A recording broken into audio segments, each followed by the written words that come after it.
Committee will come to order.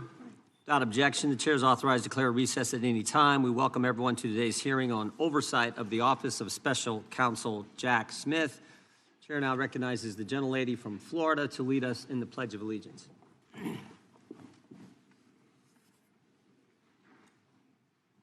Allegiance to the flag of the United States of America and to the republic for which it stands, one nation, under God, indivisible, with liberty and justice for all.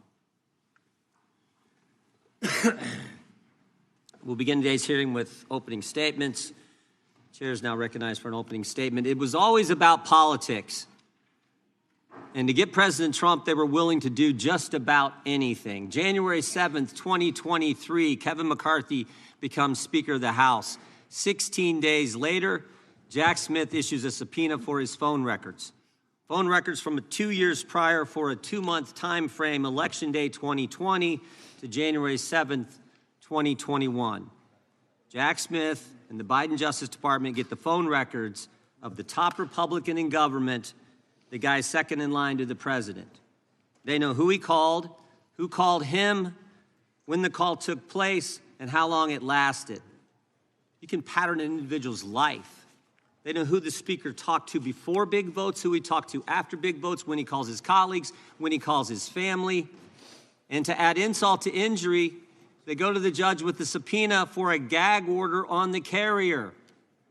AT&T, don't tell your customer, the Speaker of the House, that you just gave his phone calls to Jack Smith and Joe Biden. And here's the kicker. They say to the court, we need this gag order because he's a flight risk. Someone might tamper with witnesses or with evidence. Are you kidding me? The Speaker of the House is going to run? They got my phone records for 2.5 years. Even the Democrats said this was wrong. But of course, we shouldn't be surprised. Democrats have been going after President Trump for 10 years, for a decade. And the country should never, ever forget what they did. Over the next few hours, we're going to hear a lot of yelling and screaming, I assume, from the other side. But we should never forget what took place, what they did to the guy, we the people, elected president twice. It all started in 2016 when they spied on his campaign. The Clinton campaign hired the law firm Perkins Coie, who hired the public relations firm Fusion GPS, who hired a foreigner, Christopher Steele, to put together the fake dossier. Bunch of garbage in that document, but that was used by Jim Comey's FBI. And we all know Jim Comey. He was the guy who just last year was strolling along the beach when the good Lord had the waves wash up on shore, seashells in the formation of 8647. That guy took that dossier to the FISA court, lied to the court, and then spied on the other party's campaign. This, of course, led to the Mueller investigation, 2.5 years, 19 lawyers, 40 agents, $30 million to find nothing. No conspiracy, no coordination whatsoever. Then it was impeachment 1, the anonymous whistleblower. We couldn't even know who was bringing the charge against the guy they were trying to take it, the guy we elected, who were they trying to kick out of office. We couldn't know. Secret hearings in the bunker, in the basement of the Capitol. Again, nothing. Then it was impeachment 2. No secret hearings here because they didn't have any hearings. It was a snap impeachment, and the Senate trial actually took place after President Trump wasn't in office. Then, of course, it was Alvin Bragg, who said before he got elected district attorney that there was no case here. Then he gets elected and changes his mind when the left starts pressuring him to go after President Trump. He hires Michael Colangelo, former Democrat National Committee consultant, and the number 3 guy at the Department of Justice. And then, of course, it's Fani and Nathan, Fani Willis and Nathan Wade in Fulton County, Georgia. We actually deposed Mr. Wade, one of the most interesting depositions I've sat through. We said to him, you know, you billed taxpayers in Georgia thousands of dollars for meetings in D.C. with the January 6th committee and with the Biden administration. And we asked him some questions. Who'd you talk to, Mr. Wade? He couldn't remember. We said, where'd you meet? Did you meet the Capitol? Did you meet the White House? Where'd you meet? Couldn't remember that either. We said, were these meetings in person, on the phone, or did you have a Zoom meeting? Couldn't remember, couldn't remember, couldn't remember. We finally just asked him, did you really come to D.C. and meet people? He said, oh yeah, I came, and I billed the taxpayers. I know I came, just no idea who he talked to or what he did.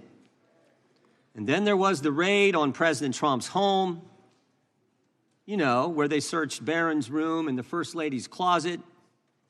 In our deposition with Stephen D'Antuono, head of the FBI Washington field office, he told us none of the normal process, none of the normal protocol was followed in the investigation. He said, first of all, the case was run out of D.C. Normally you run it out of the Miami field office. No, we're going to run it out of D.C.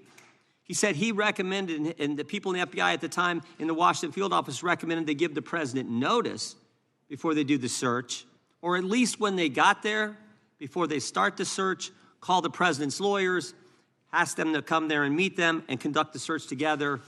Again, the answer from Maine Justice was no. Which brings us back to Mr. Smith. On November 18th, 2022, 3 days after President Trump announces he's running for president, Attorney General Garland names Jack Smith special counsel. One of the first things Mr. Smith does is put on his team the very people responsible for the raid on President Trump's home. The very people. And then Jack Smith also puts on his team the people responsible for getting the phone records of dozens of members of Congress. People like Thomas Wyndham, who, when we deposed him, took the fifth 71 times. We've actually referred him to the Justice Department for obstructing our investigation. Jack Smith then gets a gag order in his investigation on President Trump from Judge Chutkan without filing a single affidavit with the court from a witness or a potential witness that they felt threatened by statements from the president. Stop and think about it. Jack Smith restricts the speech of the former president while he's a candidate for president. Thank goodness Mr. Smith was slapped down on appeal and the order was changed. In fact, just 2 weeks ago, the Washington Post editorial page, Jack Smith would have blown a hole in the First Amendment. I just want to read 2 sentences from this. Mr. Smith seemed unconcerned about interfering in the democratic process by seeking to muzzle a candidate for high office. 3 appellate judges, all nominated by Democrat presidents, ruled that Mr. Smith's proposed gag order infringed on President Trump's First Amendment rights. And of course they did. And this wasn't the only time Mr. Smith lost in court. In the classified documents case in Miami, Judge Cannon held that Mr. Smith was not permitted to be special counsel. Jack Smith was never properly appointed. In fact, he couldn't be properly appointed because he was never confirmed by the Senate for any position in the executive branch as the law requires. Here's what Judge Cannon stated. Quote, the special counsel's position effectively usurps that important legislative authority, transferring it to a head of department and in the process threatening the structural liberty inherent in the separation of powers. And of course, on July 1st, 2024, the United States Supreme Court ruled that President Trump had immunity for actions taken in his official capacity as the president. 1 month later, after this decision by the Supreme Court, Jack Smith files a superseding indictment on August 27th, 2024. But Mr. Smith doesn't stop there. He does something unprecedented. On October 2nd, he files a motion with the court before President Trump's defense counsel has even responded to the indictment. Everyone knows the normal process is the government indicts, the defense responds with some motions, and then the government responds to the defense. But Mr. Smith skips the second step. And the brief that he files is 165 pages, almost 4 times the court limit. Even liberal Judge Chutkan, who's given Jack Smith everything he's asked for in the course of this investigation, even she called it atypical and irregular. Now, why would Jack Smith do that? Why would he abandon proper procedure? Why would he ignore court rules? Why would he do that? Because he's running out of time. There's an election around the corner. It's coming in 33 days, and he's got to get President Trump. He's got to stop President Trump from running, tie him up in court. He's got to get to trial, or at a minimum, insert an 165-page political document into the presidential campaign. It was always about politics. The good news is the American people saw through it. They saw through it. For so long, the left has controlled so much in this country. The left controlled big media, the left controlled big tech, the left controlled academia, Hollywood, certainly the Democrat Party, and I think all too much the federal bureaucracy. But the left doesn't control we the people. And in spite of the left and the weaponization efforts of Jim Comey, Alvin Bragg, Fani Willis, and Jack Smith, we the people saw through it all. And we elected President Trump twice.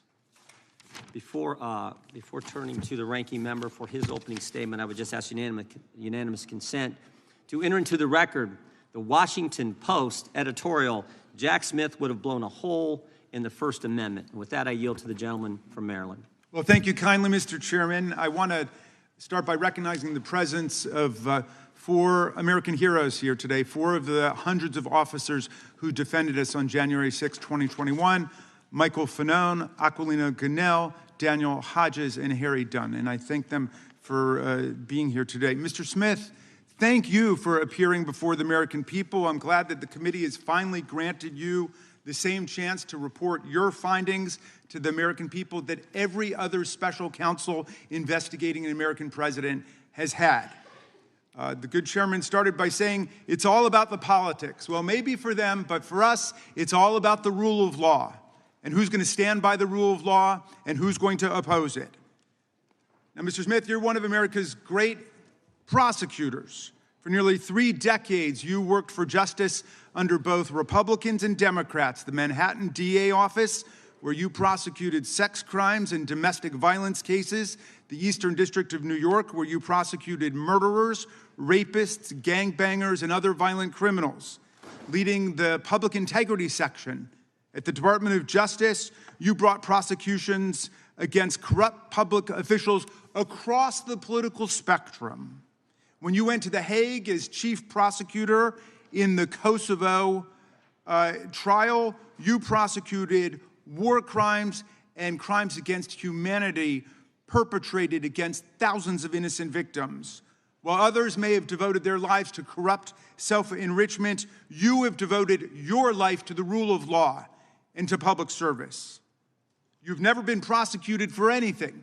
You've never been convicted of anything. As far as I can tell, you've never even been the subject of a disciplinary proceeding over the course of your multi-decade career. But Donald Trump says you're a criminal and you belong in prison.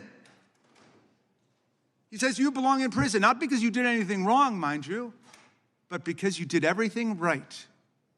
You pursued the facts, you followed the law, you stuck with extreme caution to every rule of professional responsibility.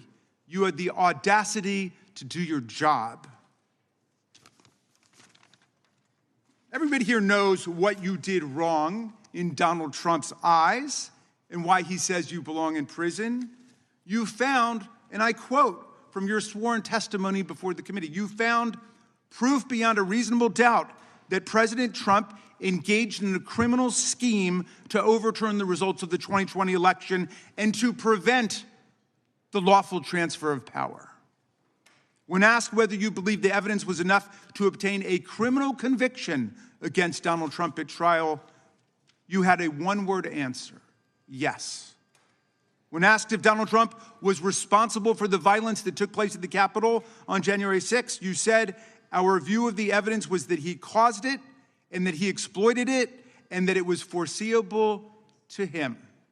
You found that Trump knew he had lost the election. How? Well, his own Attorney General, William Barr, repeatedly told him so and described all of Trump's theories as BS. Trump's top campaign advisors told him he lost the election. Vice President Pence told him he lost the election. More than 60 federal, state, and court decisions, including 8 rendered by judges he appointed to the bench, rejected every outlandish election fraud and corruption claim that he made. Trump himself even privately acknowledged it, gesturing to Joe Biden on TV and saying, quote, "Can you believe I lost to that effing guy?" He knew he lost, but he threw everything into his big lie, which some people, even in this room to this day, will stand by and swear by. Well, when the big lie wasn't enough to convince officials like Georgia Secretary of State Brad Raffensperger, a Republican, to commit election fraud and just fine Trump 11,780 votes, when it wasn't enough to convince Trump's DOJ to, quote, "just call the election corrupt and leave the rest to me and the House Republicans," when it wasn't enough to force Vice President Mike Pence to announce and then exercise lawless powers to reject Electoral College votes and use counterfeit slates to anoint Trump the winner, that's when Trump incited mass violence on January 6th. While more than 140 officers were being brutally assaulted by Trump's mob, while rioters beat them with flagpoles and sprayed them with chemical agents and crushed them in doorways, and while they chanted, "Hang Mike Pence," and chased the vice president out of the Capitol, Trump and his team worked the phones, calling not the National Guard, which was under the direct unilateral control of Donald Trump, but calling members of Congress, urging them to delay certification and to nullify the election results. Special Counsel Smith, you pursued the facts. You followed every applicable law, ethics rule, and DOJ regulation. Your decisions were reviewed by the Public Integrity Section. You acted based solely on the facts, the opposite of Donald Trump, who now has purported to take over the Department of Justice. He's in charge of the whole thing under his unitary executive theory, and he acts openly, purely based on political vendetta and motives of personal revenge, and he doesn't deny it. Our colleagues have complained about the special counsel's review of toll records, which are phone records like a phone bill, showing only the timing and duration of calls and containing no content, no substance whatsoever from the calls. But those records were lawfully subpoenaed because Donald Trump made those members of Congress relevant to the investigation. It was Trump who chose to call them to advance his criminal scheme. As you testified, Mr. Smith, if Donald Trump had chosen to call a number of Democratic senators, we would have gotten toll records for them too. I trust our colleagues get the point because America certainly gets the point. There is much Mr. Smith still can't talk about, though we know he badly wants to. His investigation developed what he calls powerful evidence that Trump stole documents containing our country's most sensitive secrets, hoarded them in the ballrooms and the bathrooms of his well-trafficked Mar-a-Lago social club. He showed them off to visitors, and then he obstructed a federal investigation by instructing his attorney to pluck out anything really bad before turning materials over to the FBI and having his staff delete incriminating security tape footage. But today, we're not going to hear a lot about that because you are gagged by an absurd judicial order rendered faithfully by Trump's most servile and sycophantic appointee to the federal bench, Judge Eileen Cannon. This order not only blocks release of Volume 2 of your report, which is unprecedented, about the classified document scam, it also gags you from discussing the report or its contents with us, with America. And so we don't know what's in it, but it must be pretty devastating because Donald Trump is desperate to keep Mr. Smith or any other DOJ official for all time from ever releasing it to Congress and to the American people. Now, Mr. Smith, if any of our colleagues foolishly choose to attack you and vilify you today, and I know that's not going to happen from some serious prosecutors over there like Mr. Knott and Mr. Schmidt, who understand what federal prosecutors do and what the rule of law means. But if anybody decides to attack you personally, they will only be revealing their own ignorance of what prosecutors do and their own indifference to what the rule of law requires in America. They will only be stroking the wounded ego of a lawless, twice impeached convicted felon president who not only unleashed a mob against Congress and his own vice president, but is now pardoned and released into our communities hundreds of extremists, insurrectionists, and cop-beating felons who have proceeded to commit dozens more crimes against the American people since they were pardoned. Mr. Smith, I understand you are a long-distance marathon runner.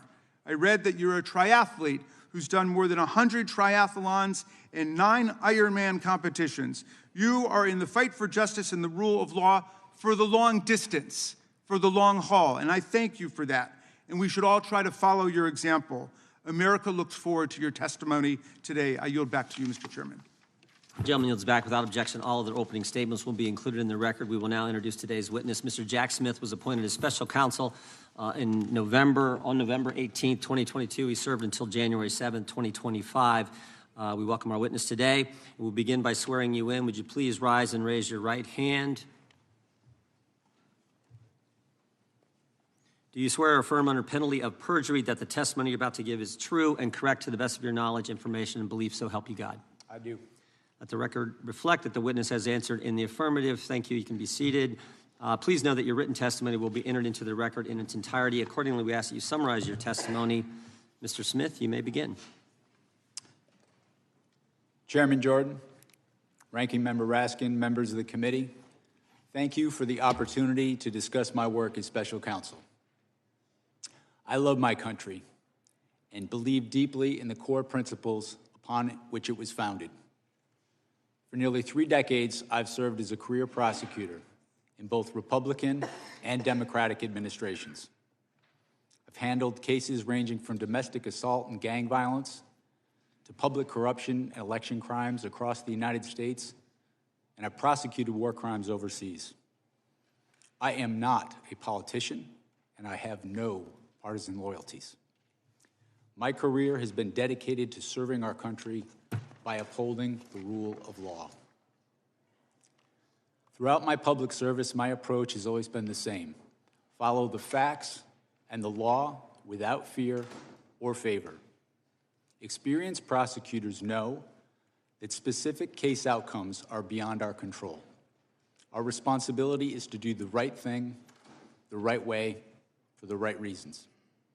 These principles have guided me through my career, including as special counsel. I'm proud of the work my team did, and I appreciate the opportunity to appear here today to correct false and misleading narratives about our work. During my tenure as special counsel, we followed Justice Department policies, we observed legal requirements, and took actions based on the facts and the law. I made my decisions without regard to President Trump's political association, activities, beliefs, or candidacy in the 2024 election. President Trump was charged because the evidence established that he willfully broke the law, the very laws he took an oath to uphold.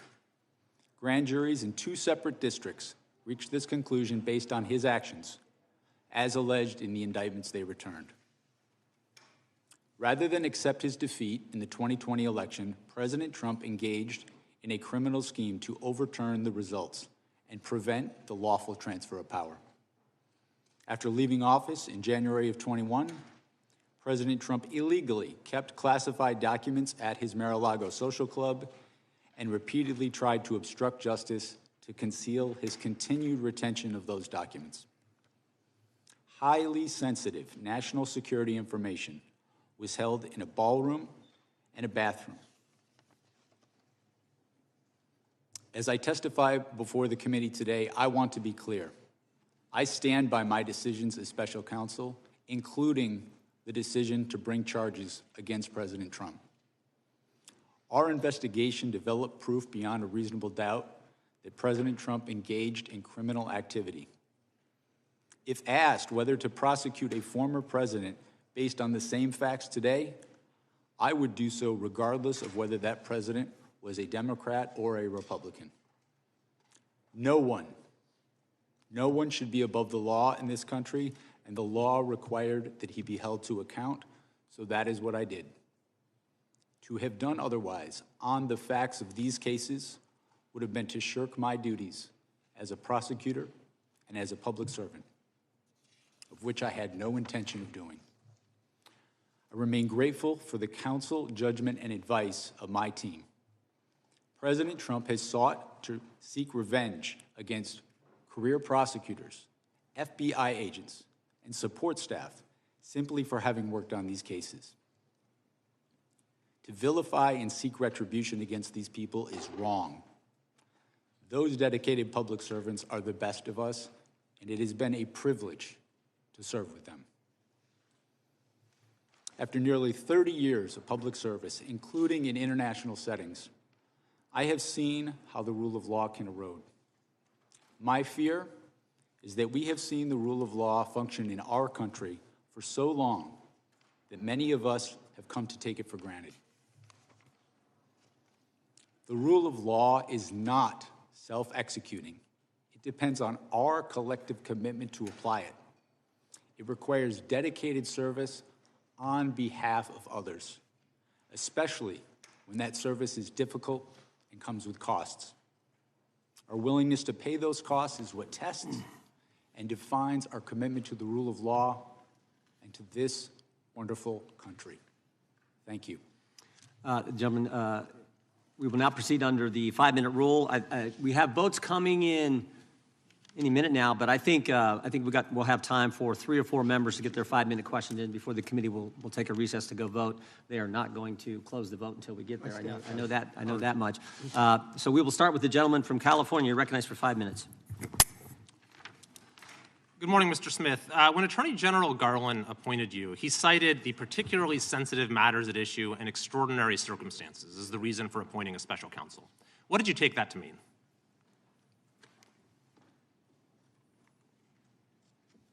What I understood that to mean is I was to conduct an independent investigation and come to my own conclusions about whether the facts and the law supported a prosecution. But clearly he was alluding to the fact that we had an investigation into a leading candidate for president. That was part of the extraordinary circumstances. Would you agree? I will rely on his public statements about that. I understood my role as special counsel was governed by the regulations, which required me to make an independent decision on my own. So certainly you would agree it was important to approach the investigation with humility and restraint. Is that fair? Yes, and that's what I sought to do. I sought to And conduct... you thought you possessed those qualities. In fact, you testified at your deposition, quote, "I thought I was the right person for the job." Of course, some disagreed. Constitutional law professor Jonathan Turley, for example, has said, quote, "Jack Smith has a reputation for stretching criminal statutes beyond the breaking point." I assume you disagree with that statement by Professor Turley. I do disagree with that statement. I think my career speaks for itself. I have been But that statement was also, and I'm sorry to have to interrupt, I just have a short amount of time. That statement was also echoed by the United States Supreme Court in a unanimous opinion in McDonald versus the United States, where the court overturned convictions that you had pursued against a former governor, criticizing your boundless interpretation of the federal criminal statute. At issue, that opinion was joined by Justices Ginsburg, Breyer, Sotomayor, and Kagan. So do you also disagree with that statement by those justices? I have conducted my career in a nonpartisan fashion. That particular case, the legal position that the department took, that wasn't my personal position. That was the position of the department. I see. So, Mr. Smith, I've had the opportunity during my time on this committee to review the work of 2 special counsels, John Durham, appointed during the Trump administration, and Robert Hur during the Biden administration. And in both cases, they seem to exhibit that humility and restraint that we talked about. But in reviewing in detail the way you conducted this investigation, I see a very different mode of operation. One that sought maximum litigation advantage at every turn, one that repeatedly circumvented constitutional limitations to the point that you had to be reined in again and again throughout the process. For example, shortly after you became special counsel, you issued a subpoena for the phone records of the Speaker of the House of Representatives over a 2-month period, along with for other senators and representatives, even though the public integrity section at DOJ cited litigation risk to doing this. What was that litigation risk?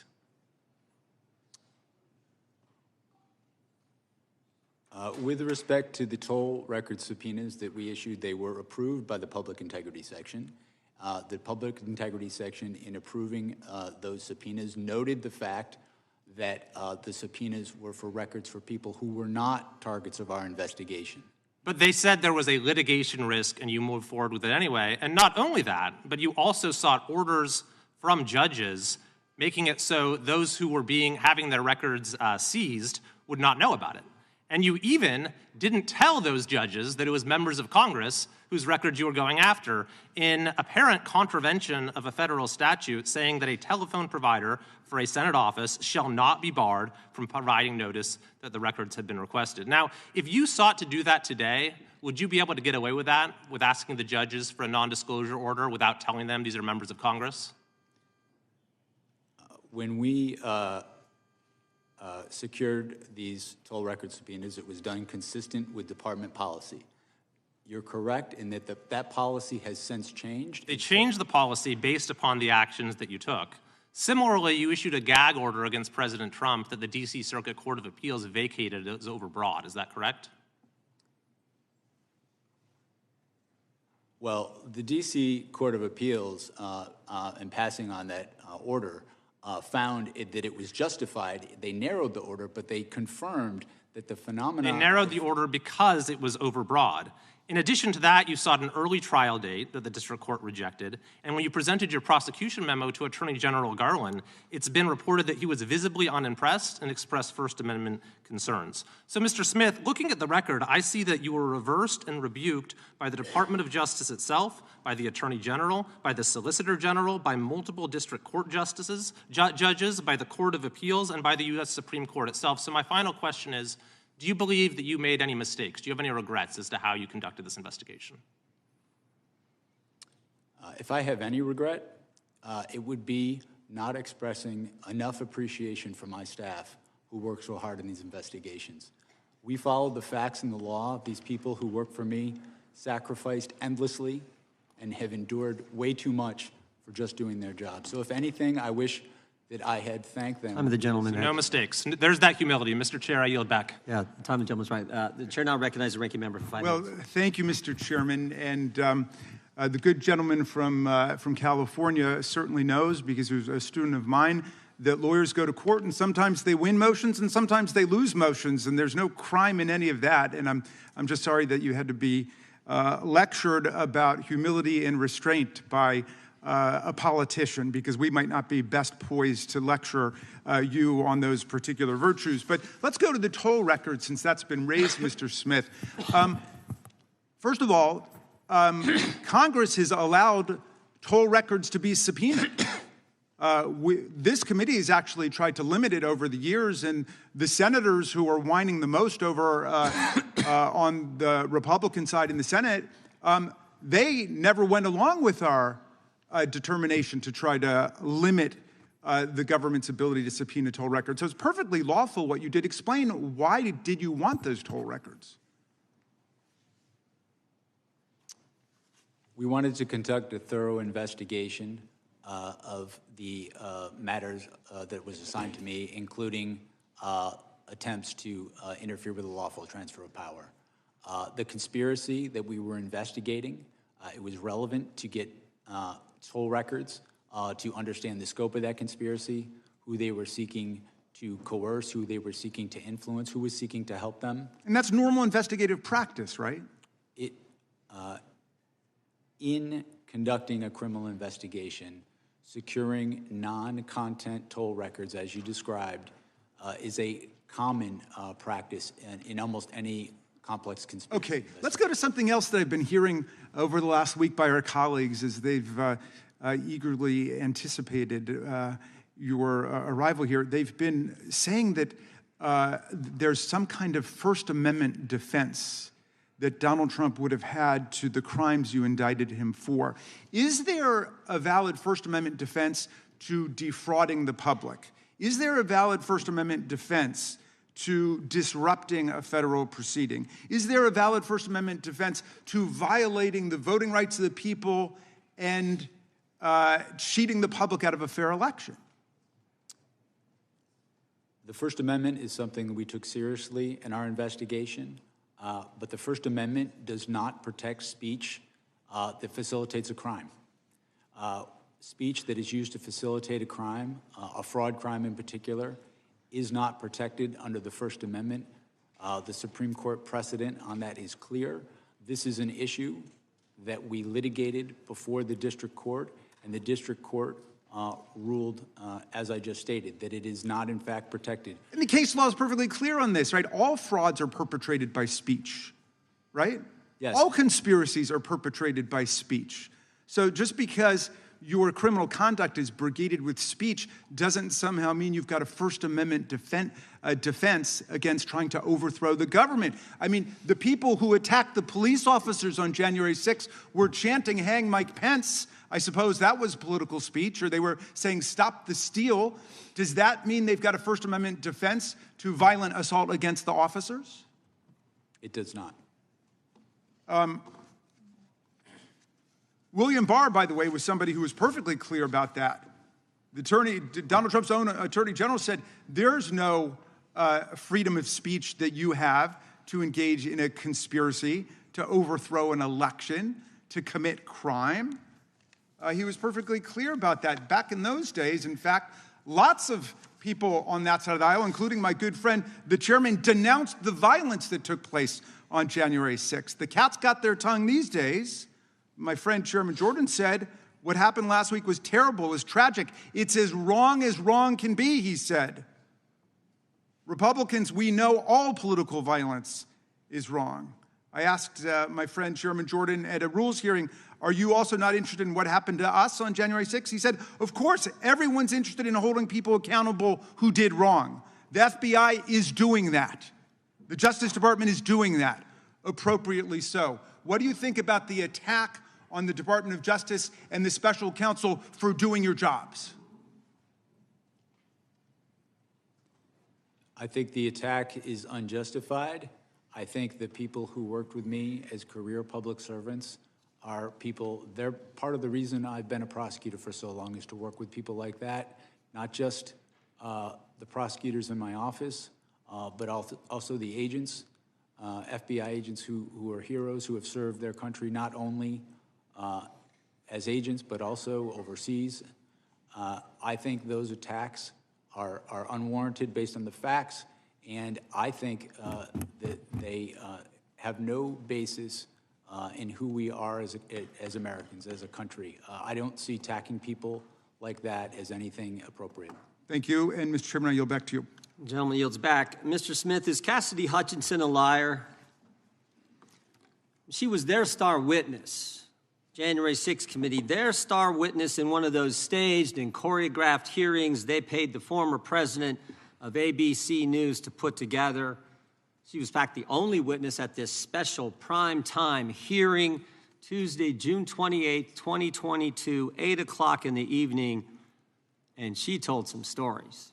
I mean, these were some stories. She talked about President lunged across the back seat, grabbed the steering wheel, tried to drive the car to the Capitol. And I just want to know, you think she was lying?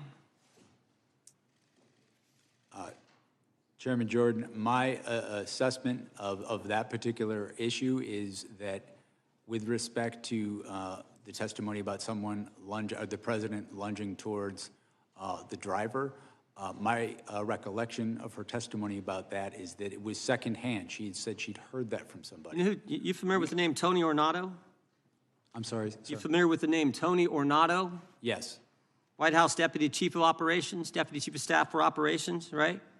You remember what he said about it? As I sit here right now, I do not. Yeah, he said it didn't happen. How about Bobby Engel? You familiar with that name? Yes, I am. Secret Service agent who was actually in the car that day. You know what he said? He said it didn't happen. And they both said the first time they ever heard this story was when Ms. Hutchinson testified in the primetime hearing as their star witness of the January 6th committee. By the way, did you ever confirm her testimony about this particular incident? We conducted, as I said before, our own independent investigation of all aspects of the case that we thought was relevant. We, attorneys from my office. Did you ever confirm it? That's a simple question. We interviewed, or I should say attorneys in my office before. Did you ever confirm the president leaping across the seat, grabbing the steering wheel, this whole concoction she brought up in the January 6th hearing? Did you ever confirm that? Right. We interviewed another firsthand witness who was in the car who did not confirm that had happened, but also in your deposition to the committee last month, Mr. Smith, you said this: my recollection with Ms. Hutchinson was a number of the things that she gave evidence on were secondhand hearsay. You remember making that statement to us last month in the deposition?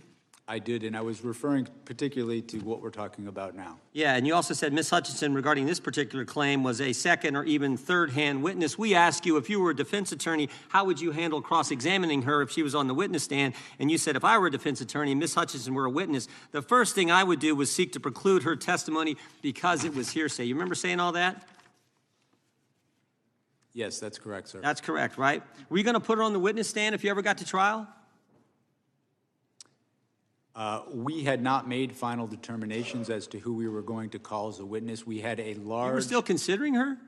We had a large choice of witnesses in this case. Are you familiar with what Washington Post reporters Carol Leonnig and Aaron Davis said in their book? They did this book, 300-some pages book on chronicling the whole investigation at the Justice Department. And here's what they said on page 310. They said, Jack Smith had wondered whether some of Hutchinson's claims might be relied upon at trial. Still, at one point, Smith told the elections team he wasn't ready to give up on Hutchinson's account.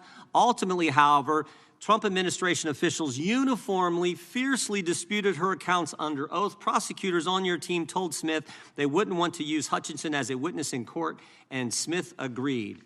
Are Carol Leonnig and Aaron Davis, who wrote this, are they lying? My recollection is that I certainly had not made any final determinations about who we were going to call. And that's the point. That is the point. The fact that they used her in a primetime hearing and you won't rule out using her, or didn't rule out using her, putting her on the witness stand when everybody knows she wasn't telling the truth, that says it all. That's the degree the left and Democrats were willing to go to get President Trump, putting on the witness stand someone everybody knows is making it up. Everybody knows that. And you were willing to do it. By the way, you know how many times Cassidy Hutchinson was mentioned in their report, the January 6th report? Any idea, Mr. Smith? I do not. 185 times. Someone that the whole country knows wasn't telling the truth, and you were still considering putting her on the witness stand because you had to get President Trump. And everybody can see that.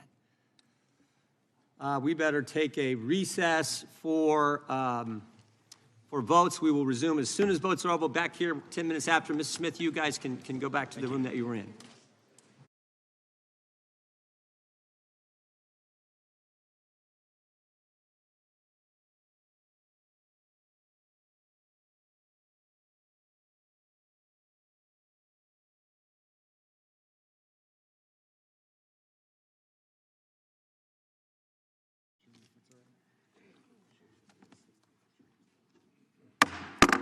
Committee will come to order. Gentleman from ranking members recognized for unanimous consent request. Thank you very kindly, Mr. Chairman. And this just goes to the question of the hypothetical witness at the trial that didn't happen. New York Times, May 1, 2024, Trump acknowledges he wanted to go to the Capitol on January 6th. Without objection. Carol Leonnig, who you quoted, Carol Leonnig outlines Tony Ornato's history of lies. That's June 30, 2022. Objection. In July 1, 2022, the men disputing Hutchinson's testimony are two of Trump's biggest acolytes. And finally, June 29, 2022, CNN, Cassidy Hutchinson stands by her testimony amid pushback. Thank you very much. Gentleman from New York is recognized. Thank you, Mr. Chairman. Mr. Smith, over the past few years, Republicans have waged constant attacks on you. Donald Trump has said you are totally compromised, a political hitman, a left-wing radical, a criminal, a fully weaponized monster, and that you should be considered mentally deranged and thrown out of the country. Just this week, he called you a sick bastard. Unfortunately, the rules of decorum prevent me from saying what I think of Donald Trump. But he is not the only one to launch attacks against you. Chairman Jordan has accused you of abusive surveillance and accused you and your team of partisan and politically motivated prosecutions. Despite the mountain of evidence that you laid out in the special counsel's report and in your court filings, President Trump's supporters are convinced that the only reason your team tried to hold him accountable is because you have a vendetta against him. I want to address these allegations today. You have had a long and distinguished career with the Justice Department, including serving as the chief of DOJ's Public Integrity Section for 5 years. While leading the Public Integrity Section, you led investigations and prosecution of public figures and political leaders from both parties, Republicans and Democrats. Can you give us a couple of examples?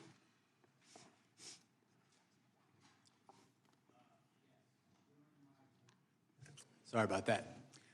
During my time as the Chief of Public Integrity, I investigated cases involving both Republicans and Democrats.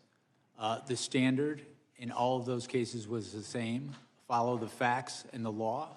Didn't matter what party you were in, it mattered the facts of the case. In doing that, there were cases I brought against Democrats and cases I brought against Republicans.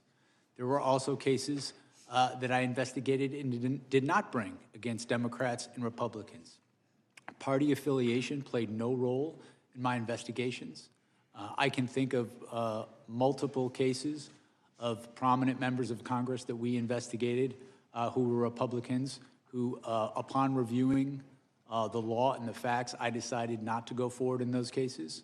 And the same could be said with people on the Democratic side. I've always tried to follow the facts and the law in my career. When it comes to deciding whether to pursue a criminal prosecution of an individual, what factors do you consider? The primary factors are the facts and the law. As a federal prosecutor, in making a prosecutorial decision, you're guided by the federal principles of prosecution, which guide one not only to look at the facts and the law, but the federal interests. And that is exactly what we did in this case, as set forth in my final report. Does partisan politics play a role in your decision whether or not to prosecute someone? None. To be clear, did partisan politics play a role in your decision to charge Donald Trump? It did not. What does it do to the justice system if political leaders place pressure on prosecutors to file charges against their political enemies? What are the implications if prosecution decisions are based on politics, not the law? I think it weakens the rule of law in our country because it weakens the mechanism for us to prosecute, among other things, corruption. When there is political prosecutions targeting people because they're enemies of the president, the department loses credibility and it can't do its job in all sorts of cases. According to your deposition before this committee, it sounds like your problem was not determining if you had enough evidence to charge Donald Trump, but rather that you might have had too much evidence and struggled to determine how to present a clear narrative to a jury. How would you characterize the evidence against Mr. Trump about inciting an insurrection against the laws of this country? Did you have too much? Well, with respect to presenting the case that we charged, one of the central challenges was trying to present that in a concise way because we did have so many witnesses. Some of the most powerful witnesses were witnesses who, in fact, were fellow Republicans who had voted for Donald Trump, who had campaigned for him, and who wanted him to win the election. These included state officials, people who worked on his campaign, and advisors. I will say, however, with respect to the charge of insurrection, we did not charge that. As I set forth in my report, while I believe that there is, courts have found that that was an insurrection and that there's a reasonable interpretation, a reasonable prosecutor could interpret the evidence to support that charge. I chose not to do that, looking at the facts and the law. I thought the charges we brought were appropriate given the evidence that we had. Thank you, Mr. Smith, for your decades-long public service and for working tirelessly to uphold the rule of law. Those who attack and smear you and your team in order to protect Donald Trump should be ashamed of themselves. I yield back. Gentleman yields back. Gentleman from California is recognized. Mr. Smith, Do you see criminals to my left? You don't see any. Do you see people who are committing crimes because they continue to believe things that just aren't true? That's paraphrasing Ronald Reagan, that liberals aren't stupid, they just know things that don't happen to be true. If the president believed that he was cheated in an election, that there was fraud, or in some other way a number of items led to his defeat, when in fact he should have won according to the Constitution, does that make him a criminal? Sir, No, that's a yes or no, please, Mr. Smith. These people here are continuing to grapple constantly with things that aren't true, like socialism works, or that somehow everything the Republicans do is evil and everything they do is right. They've never reached a conclusion in a typical partisan case in which we're not evil because we think something different and we're not wrong. You understand the Constitution.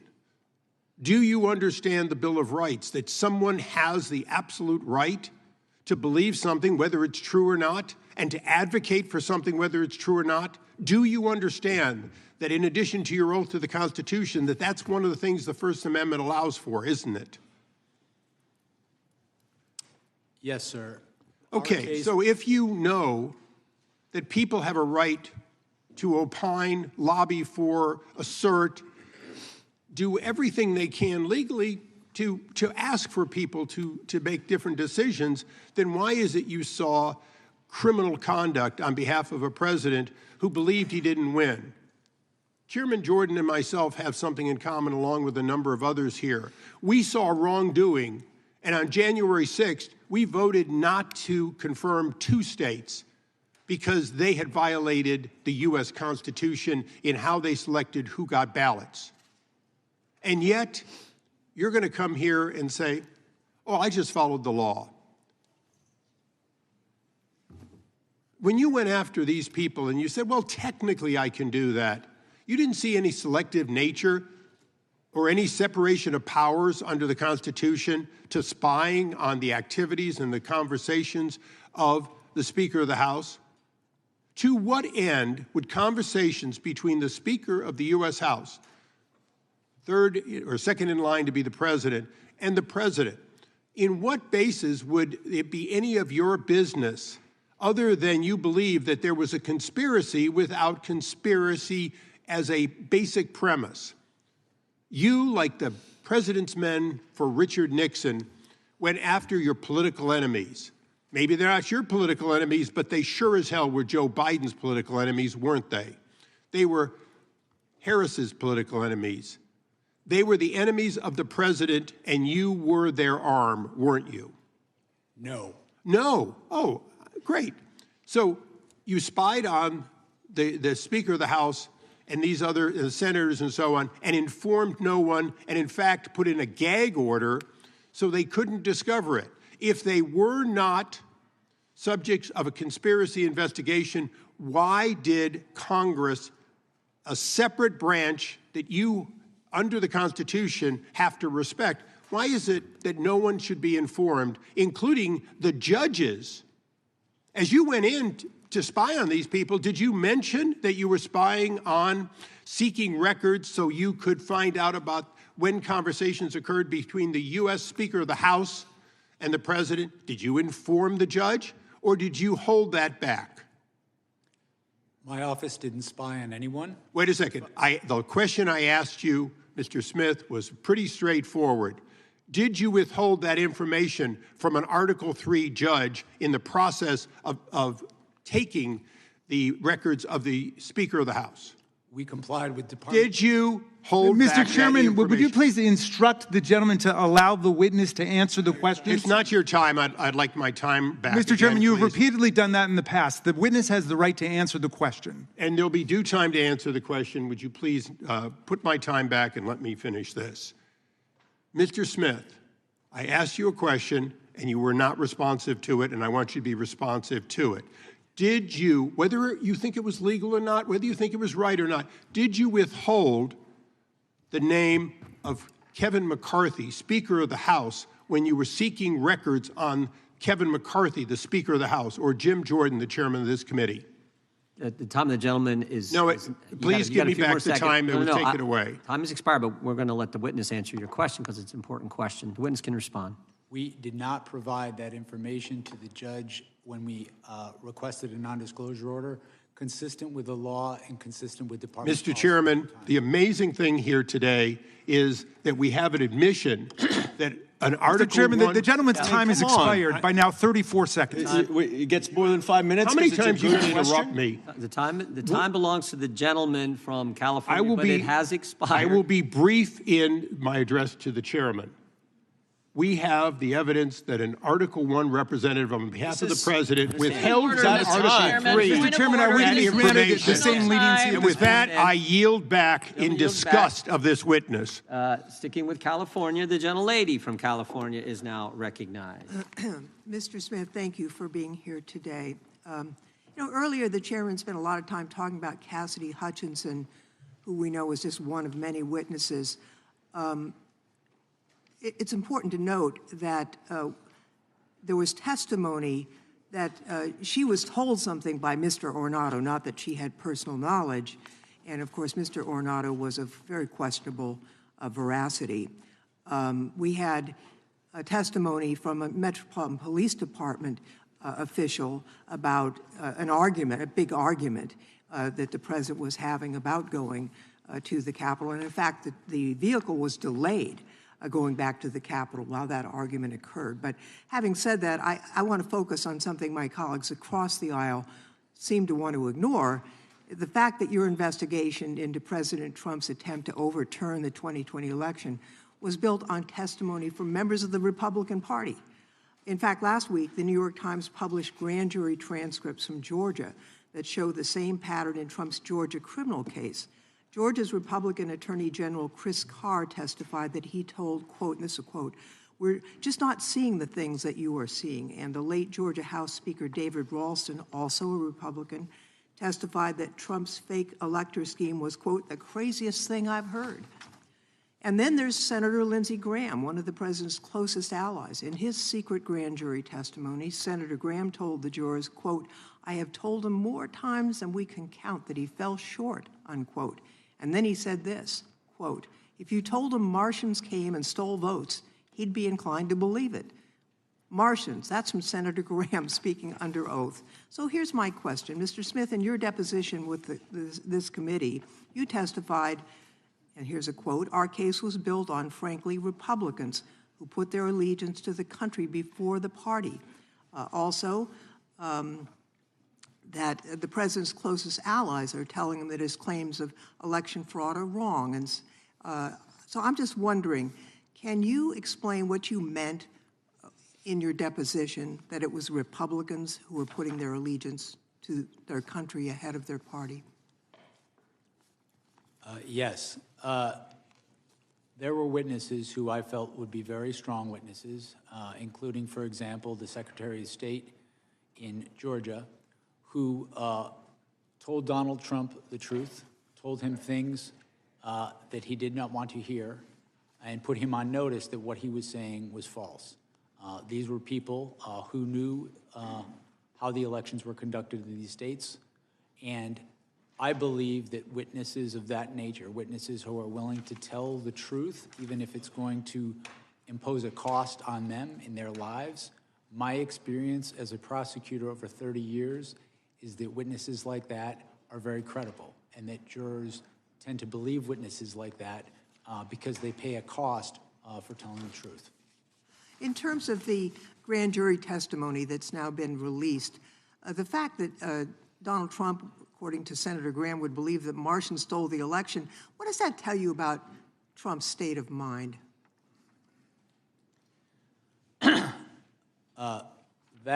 That statement is consistent with what we found in our investigation, in that our investigation revealed that Donald Trump was not looking for honest answers about whether there was fraud in the election. He was looking for ways to stay in power. And when people told him things that conflicted with him staying in power, he rejected them, or he chose not even to contact people like that who would know if the election was done properly in the state. On the other hand, when individuals would say things that would allow him to stay in power no matter how fantastical, he would latch onto those. That pattern, over time, we felt was powerful evidence that he, in fact, knew that the fraud claims he was making were false. You know, who were some of the Republican witnesses who told you that who told President Trump that his claims of election fraud were false? Can you share that with us? There were a range of witnesses. They ranged from people on his campaign team who had wanted him to win, were employed to help him win the election. They included state officials, state Republican officials who wanted him to win, voted for him, campaigned for him, asked him and his co-conspirators to provide evidence to support their claims, and invariably they never did. It included officials, advisors, people he worked with in the White House who he relied upon for important decisions and who he trusted in other contexts. We felt we had strong evidence from a variety of sources. Time of the gentlelady has expired. Ms. Chairman, with my fellow Californian, you were allowing the witness Yeah, it's a to good answer. question. Isn't that grounds to let him answer?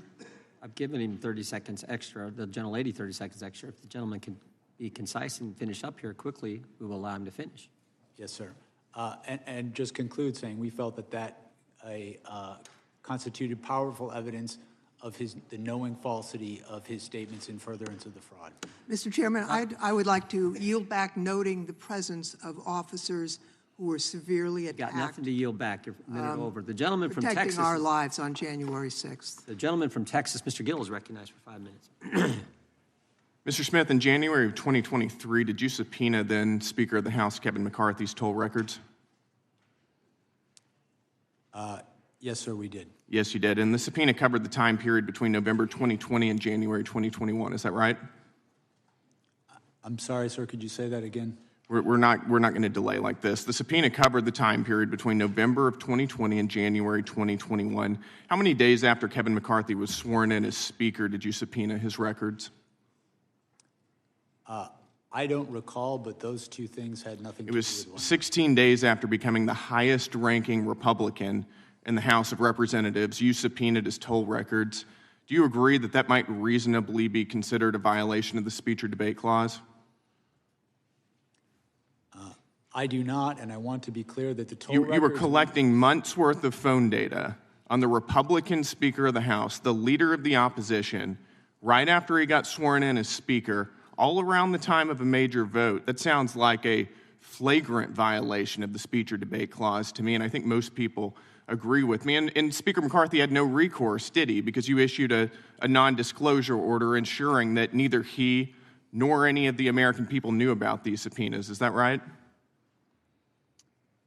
The toll record, the non-content toll record subpoenas, we did secure non-disclosure orders for those subpoenas. You did, and let me ask you, Mr. Smith, at the time you secured those non-disclosure orders, was Speaker McCarthy a flight risk?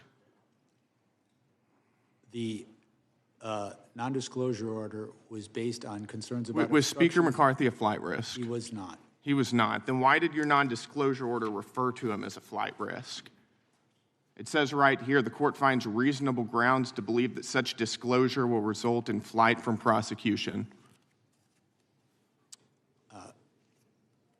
Sir, when securing a non-disclosure order, the risks don't have to be You associated... think that the Speaker of the House is a Finish flight answering risk? the question? No, this is not your time. This is my time. You think the Speaker of the House is a flight risk? You think he's going to hop on a plane and leave the country? No, what I was trying to explain is, with respect to a non-disclosure order, the risks aren't necessarily associated with the subscriber to the phone. They're the risks to the investigation. I think that you were using, this was clearly in reference to Speaker McCarthy, and you were using clearly false information to secure a non-disclosure order to hide from Speaker McCarthy and from the American people the fact that you were spying on his toll records. But I've got more, so let's move on. In May of 2023, you also issued subpoenas for toll records of 9 U.S. senators and an additional representative. Is that right? In May of 23, we did issue... You did, and there were non-disclosure orders in conjunction with those subpoenas as well, right? That's correct, consistent with department policy and the law. So again, nobody would know what you were doing. The senators would, and the representatives would, and the American people wouldn't know what you were doing. Is that right? The toll records that we secured and the non-disclosure orders were consistent with policy and consistent And you knew whenever you were doing that there was a risk you were violating the speech or debate clause. Is that right? The toll record subpoenas that we secured were with the concurrence of the public integrity. Your own analysis says that you knew there was a risk you were violating the speech or debate clause. I have it right here. This is an email from John Keller at Public Integrity Section to your team. As you are aware, quote, as you are aware, there is some litigation risk regarding whether compelled disclosure of toll records of a member's legislative calls violates the speech or debate clause in the D.C. Circuit. That's from your own analysis right there. So you did know, didn't you? Sir, with respect to the item you just put up on the screen, the last sentence states... we're going to get to the last sentence. Okay. We're going to get to the last sentence. And you cite case law in here, quote, the bar on compelled disclosure is absolute. Is that right? Or do you think that you didn't have to abide by that precedent? To be clear, this statement is not from my office. This is the statement of the public This is your section. justification for those subpoenas and NDOs that you ordered. This was part of your analysis. It's a cursory analysis. I think it's worth noting. But let's get to that last sentence then. Quote, given my understanding of the low likelihood that any of the members listed below would be charged, the litigation risk should be minimal here. In other words, you're using a novel legal theory, which you knew was novel, has never been tested by any court. You're not charging any of these members. Nobody's going to know about it because you issued NDOs. Nobody's going to sue about it, so who cares? We're going to do it anyways. I mean, you walked all over the Constitution throughout this entire process. Mr. Chairman, the gentleman's time has spying expired. on members of Congress, and you know it. It's absolutely disgraceful. I yield back. Gentleman yields back. Not going to be charged. They're not going to see it. They're not going to know because we're not going to tell them. So let's go ahead and do it. It's exactly what happened. The gentleman from Tennessee is recognized for 5 minutes. Thank you, Mr. Chair. Mr. Smith, it's great that you've been allowed to come here and testify to the American public. Is there anything you'd like briefly to discuss that Mr. Gill brought up on the reasons why you needed those phone records and the limitations that you thought might have been on you and the prosecution because of to risk the investigation? Sure, and I would begin by pointing out that the email that was referenced wasn't a justification from my office. It was an email from the Public Integrity Section to my office approving the subpoenas. The subpoenas that we secured with non-disclosure orders from a judge because I had grave concerns about obstruction of justice in this investigation, specifically with regards to Donald Trump. Not only did we have the obstruction of justice that we were investigating in the classified documents case, but I was aware during the course of our investigation of targeting of witnesses during the course of the conspiracy itself. There were election workers who had their lives turned upside down and received vile death threats because they were targeted by Donald Trump and his co-conspirators. I had a duty to protect witnesses in this investigation. That risk, that threat to witnesses was only confirmed when we went forward in this case and Donald Trump suggested that one witness should be put to death and then also issued a statement to the effect of, if you come after me, I'm coming after you. In my mind, I can't think of a more direct threat to witnesses and individuals involved in that proceeding. Given that sort of threats, it was, in my view, completely appropriate to protect the integrity of the investigation, to protect against destruction of evidence, and to protect the witnesses in our case. And just make clear, you did not see any of the discussion. There was not any, it was just the content that they made a call to the president and vice versa, but nothing about any content whatsoever. That's correct. A toll record subpoena gives you who a call is from, who it is to, and the length of that call. It does not tell you the content of what people are speaking about. You felt that you had a case that was one that you would win beyond a reasonable doubt, no moral certainty. Is there anything in your facts that you had that you would have used at trial that you believe has not been presented to the public in the past or have been misrepresented to the public? Is there anything? Essential facts that you had that you felt would have resulted in a conviction of the president on the charges that he was indicted upon? I think my report, the report of our case, the final report, summarizes the evidence, I think, in a way that is, gives a fair reading of the strength of the case. And you have no question but have been successful before jury? My review of the case, I came to the conclusion we had proof beyond a reasonable doubt. We were ready, willing, and able to go to trial in the case. Of course, as I said in my opening statement, prosecutors can't control outcomes, but I felt confident in pursuing the case to trial. Did Merrick Garland ever pressure you to bring an indictment or to do anything in your investigation? No. Did anybody else in the administration, President Biden, Vice President Harris, et cetera? I was given the independence to conduct my investigation, and I came to the decision to bring charges in this case without undue influence from anybody in the department. And you dropped the case. Why did you drop the case? The cases against Donald Trump were dismissed pursuant to department policy. Department policy, the Office of Legal Counsel said if somebody's president, you can't bring a charge against them or they can't be held liable. Is that correct? That's correct. There had not been a case of this nature ever where someone was elected president with charges pending, and so that was slightly different. So we consulted with with the Office of Legal Counsel, and they determined, pursuant to policy, that the cases needed to be dismissed. And you weren't pleased with that, but you had to follow the law, and that's what you did. We followed policy throughout my investigation. My job was not to set policy. My job was to follow it, and that's what we did. I want to thank you for your service. I think you're a great American, and you came out of this as being somebody who people can respect and look up to in a fashion that we should be instilling people's desire to go into justice, to go into law, and to go into government. And you're an example of the type of person they should follow. I yield back the balance of my time. Gentleman yields back. The gentleman from Wisconsin is recognized. Mr. Smith, there's something that's really bothering me since your deposition. It's how and why you got the position of special counsel and your personal relationship with Marshall Miller. Let's go back to 1999 when you were working for the United States Attorney's Office for the Eastern District of New York. Is that when you first met Marshall Miller?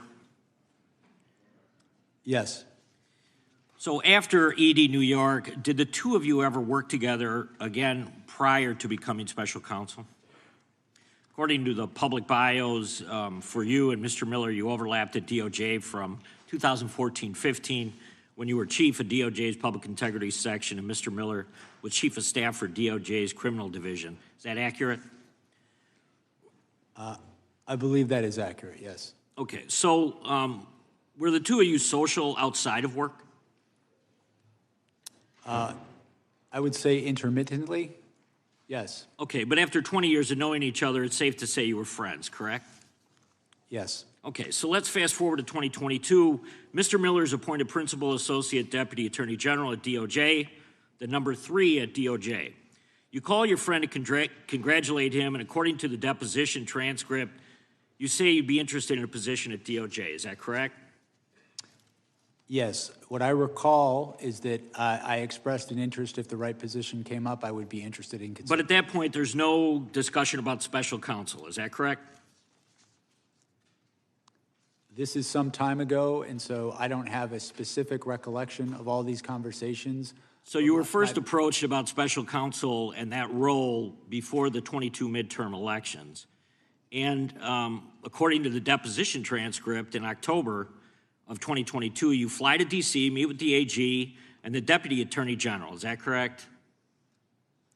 Yes, I flew to D.C., I believe it was in October, and I met the Deputy Attorney General, and also I met the Attorney General. So in multiple conversations with your friend Marshall Miller, he never once tipped you off that the Attorney General or Deputy Attorney General have you on the short list for special counsel? That never came up? Again, this was some time ago, but my recollection is I came to Washington and I met with those individuals as well as the Human Rights section. Marshall Miller is the person who set that up. So he was at the meetings. Was he at the meetings? So just to tie all this together, you've known Mr. Miller since you were both AUSA in New York. You stayed in touch over a 20-year career in federal government. He gets a job with the Biden administration, and just a few short months later, you're offered the role of special counsel. I'm having a hard time believing that this is some big coincidence and that there wasn't a back and forth on the special counsel. So maybe you never received directives explicitly from the AG or the Deputy Attorney General, but was Marshall Miller, did he become a two-way conduit throughout the investigation with DOJ?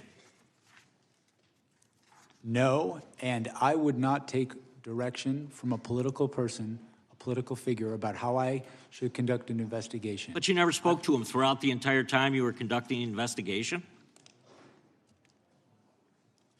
No, I didn't say that. What I said was that he was, I think you asked if he was a conduit of information. He was present, to my recollection, at meetings, briefings that I had with the Attorney General and Deputy Attorney General during my time as special counsel. I mean, I don't want to assume anything, but Mr. Miller wanted you in that position, not because you're necessarily the best lawyer he ever met, but because of the long-term friendship that you have with him.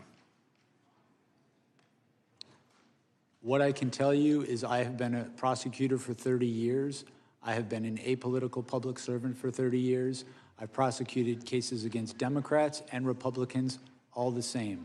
I've had, in my view, the experience necessary for this position, and that's why I accepted it. So he knew that you would pursue, I mean, he had to have an idea that you would pursue exactly what the Biden administration wanted, which was criminal charges against President Trump. I think that anybody who knows me well knows the idea that I would take direction from a political figure about how an investigation should come out. I don't think anybody who knows me thinks that's true. Well, Chairman Jordan, I think the next deposition should be with Marshall Miller at this point. I yield back. Gentleman yields back. The gentleman from Georgia is recognized. And while we are deposing Marshall Miller, maybe we can depose Donald Trump about why he chose his personal lawyer to be the head of the DOJ. On January 6, 2026, the 5th anniversary of the insurrection, the White House launched a taxpayer-funded website that attempts to rewrite history about what happened on that day of infamy. On January 6, 2021, there was an insurrection at the United States Capitol that resulted in a police officer dying the next day, another 4 officers dying by suicide in the months thereafter, with at least 140 police officers being injured by the insurrectionists, with 15 of them requiring hospitalization. And I'm proud that we have 4 former officers as well as on-duty Capitol Hill police officers here today. Mr. Smith, I want to ask you about this website because the Trump administration is using taxpayer dollars to lie to the American people about the events leading up to and the events taking place on January 6, 2021. For example, this Trump propaganda site claims that the 2020 election was, quote, stolen. Mr. Smith, did your investigation uncover evidence sufficient to prove beyond a reasonable doubt that Donald Trump knew that his claim that the election was stolen was false? Yes, it did. And did your investigation uncover evidence sufficient to prove beyond a reasonable doubt that Donald Trump publicly claimed that the 2020 election was stolen from him while he privately acknowledged that he had lost the election? Yes, we cited instances of that during in our case. But yet, here we see that on the 5th anniversary of the insurrection, the Trump White House propaganda machine is still promoting the stolen election theory on this government webpage with a text box titled, quote, fraudulent election, stolen election certified, end quote. The site also has a subsection reading in part, quote, FBI entrapment operation exposed. Mr. Smith, did your investigation develop any evidence to support the allegation that the FBI entrapped insurrectionists into committing crimes on January 6th? Our investigation revealed that Donald Trump is the person who caused January 6th, that it was foreseeable to him, and that he sought to exploit the violence.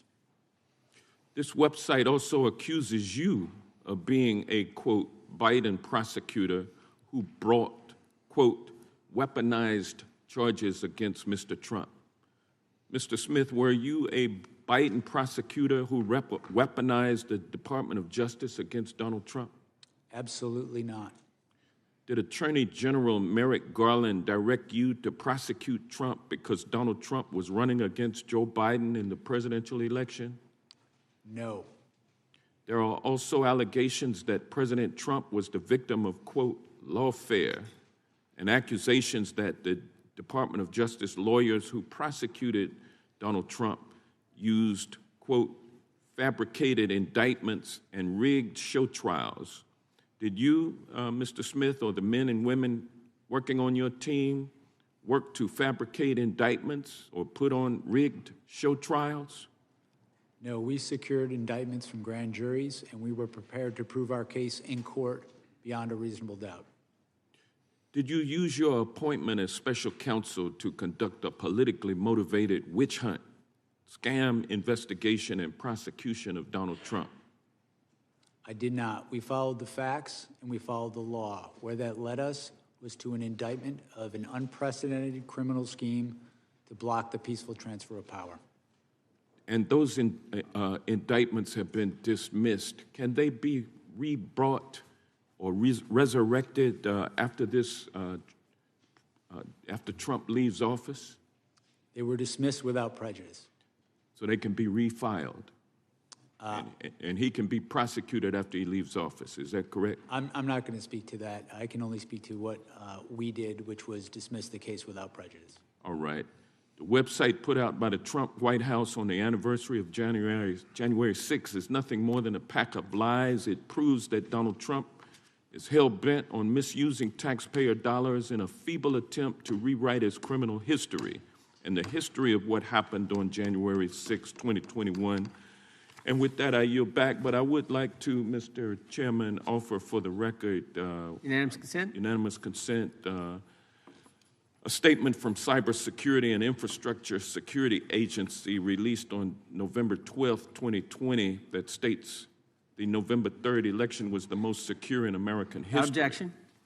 And also testimony from, I would like to request unanimous consent to enter into the record the September 24th, 2020 testimony of Trump's former FBI Director, Chris Wray, who told Senate Homeland Security, the Homeland Security Committee of the Senate, that the FBI had, quote, not seen or historically had any kind of coordinated national voter fraud effort in a major election. Without objection.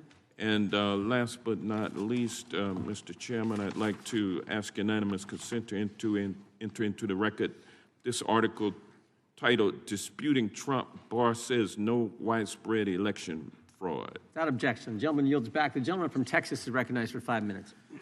Thank you, Mr. Chairman. Mr. Smith, on November 18th, 2022, A.G. Garland appointed you as special counsel. Can you tell me about your swearing in or the oath of office that you took after that? I don't recall the specifics of it. I know I was sworn in. I don't recall the specifics of how that was done. You don't remember who swore you in? I don't. Would you agree that taking the oath of office is a legal requirement for the job that you had? I've taken oaths of office regularly. I haven't researched whether it's required or not, but I've done that, I think, in every government case. It is required. Terms I heard earlier today were atypical, irregular, no proper procedure. Yet in your opening statement, you said that we followed Justice Department policies, and I would assume you meant the law as well. It strikes me as odd that you don't remember who swore you in, how you were sworn in. It's pretty significant. We all get sworn in here, and I remember every day. You don't remember who swore you in. I don't remember the details of it as I sit here today. But you did take the oath of office before you got rolling. I think my recollection is it was when I was appointed. It was when. It strikes me as odd that Attorney General Garland had you retake the oath of office on the 14th of September of the following year. Why did he make you do that? As I sit here right now, I do not recall. I know that there is the oath of office that I signed. I believe it was on the 18th, the day that I was appointed, and I know the department had me do a second one. I don't know the particulars of why they asked me to do it again, but I know you signed it on the 20th of November 2022, but there was no witness, which, I mean, you have to agree it's a little odd. If there's no witness saying that you took the oath of office, it would maybe make someone like me question whether or not you were legitimately doing the job until you finally took the oath of office. It sounds like the Attorney General had the same question and thought, oh, shit, we got to have him sign this on the 14th day of September of the following year. So why did you take the oath of office again on the 14th of September of the following year when you say you took the office in November of 2022? Why'd you need to do it twice? My recollection is that I took the oath of office, as you said, it was the 18th or the 20th, and felt I was under the oath of office. I believe, if you have it in front of you, I think I signed an oath. You signed it, but there was no witness. There was supposed to be either notarized or a witness, and apparently Attorney General Garland thought it was significant enough to have you do another oath 11 months later. That's strange, right? I don't know why they asked me to sign it again. I don't recall ever discussing this issue with Attorney General Garland. Well, that is just wild to me. I'd like to yield the balance of my time to Mr. Jordan. Well, which one was the official one? Which one counted? I think that's what the gentleman's asking. I understood myself to have taken the oath of office when I assumed the job. How much money did you? Okay. How much money did you spend in the investigating President Trump? How much money did your office spend? I do not recall as I sit here now, but I know that pursuant to, I believe it's the special counsel regulations, reports were issued each 6 months detailing how much. We gathered at $35 million. And what I want to know is how much of that $35 million of taxpayer money confidential human sources?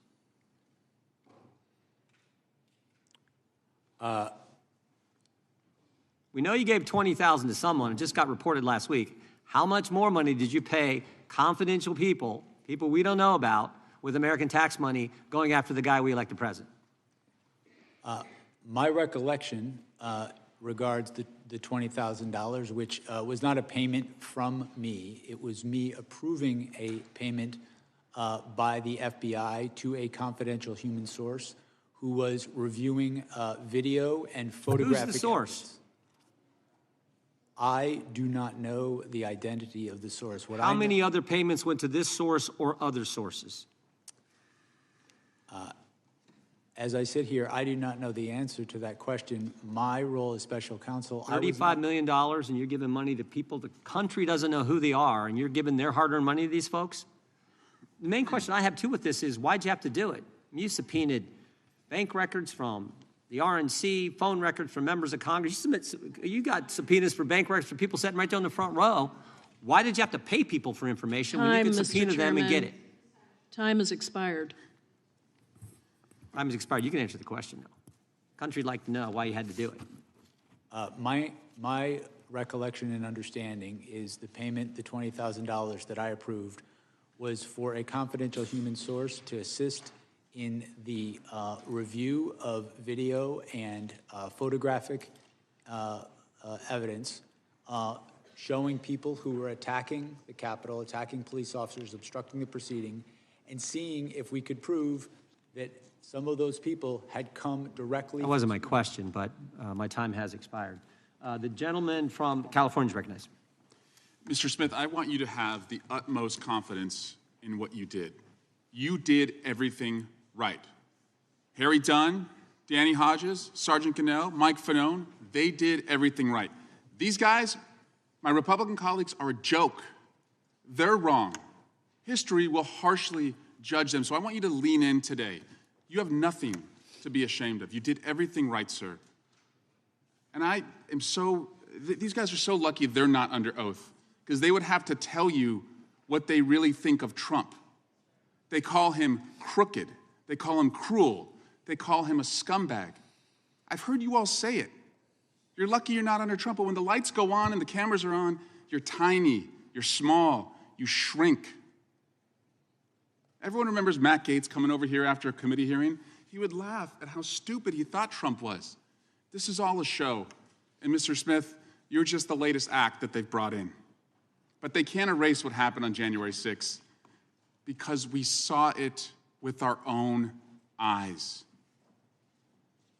Mr. Smith, after the mainstream media called the race for Biden about a week after the election, did Donald Trump concede the election? He did not. The next month, the Electoral College met in every state and voted Biden as the winner. Did Donald Trump concede then? He did not. Shortly after that, the last court case that Donald Trump brought was thrown out. Did he concede then? No. Is it your judgment then that only Donald Trump could have convened the mob in the size that it was assembled on January 6th? Our assessment of the evidence is that he is the person most responsible for what happened on January 6th. He caused what happened. It was foreseeable to him. And then when it happened, he tried to exploit it in furtherance of the conspiracy. And you actually obtained indictments from a grand jury, right? You went to a grand jury and did something that the Trump administration has not been able to do as they go after their enemies. Their cases are being thrown out. You obtained criminal indictments against the president. Is that right? That's correct. Mr. Smith, do you know who Edward Loya is? I'm sorry? Edward Loya, L-O-Y-A? I believe Mr. Loya worked at the public integrity section when I was there. Did you know that he said of you, when it comes to investigating allegations of sophisticated federal criminal matters, Jack Smith is the gold standard? Do you know who Mr. James McGovern is? Yes, he was a prosecutor I worked with in New York. Did you know that he said of you, I have no idea what Mr. Smith's political beliefs are because he's completely apolitical? So are you a registered independent? I have no partisan loyalties. I don't know if I'm registered as independent or not registered at all. Are you glad you accepted Attorney General Garland's request to be a special prosecutor, even though you've been dragged over political barbed wire and your family has been subjected to death threats? I don't regret it. Do you remember where you were on September 11th? I do. What did you think of that day? I was in Brooklyn when that happened. I was at the command center that night. I worked on that investigation. I remember pretty clearly. Do you remember where you were on January 6th? On January 6th, I was living in Europe working for the State Department seconded to a war crimes tribunal. What did you think as you watched on television what happened at the Capitol that day? To be honest with you, I don't recall if I saw it that day or a later day because of the time period. What did you think when you saw it? I was shocked. I was shocked by it. I obviously, being in Europe and not following things as closely, I was not, frankly, up to speed on the events leading up to it. What shocked you about it? I just never seen anything like that happen in our country. Mr. Smith, I don't know if I'll ever have the honor to talk to you Again, if I don't, please know that I and my colleagues on the Democratic side, and even my Republican colleagues when they speak privately, have nothing but respect and appreciation for what you tried to do and how you did it. You, unlike many here, are a man of honor. And I yield back. Gentleman yields back. The gentleman from Alabama is recognized. Thank you, Mr. Chairman. Ms. Smith, you appear before this committee today not as a neutral observer of the law, but at one point you were one of the most powerful prosecutors in the federal system, armed with enormous discretion, minimal oversight, and a mandate that goes to the very heart of our constitutional order. You brought charges during an active election cycle. You relied on legal theories that had never before been tested in context. And you did so while disregarding long-standing Department of Justice policies designed to prevent prosecutors from influencing elections. Mr. Smith, you claimed in your investigation you developed proof beyond a reasonable doubt that President Trump engaged in criminal scheme to overturn the results in the 2020 election and to prevent lawful transfer of power.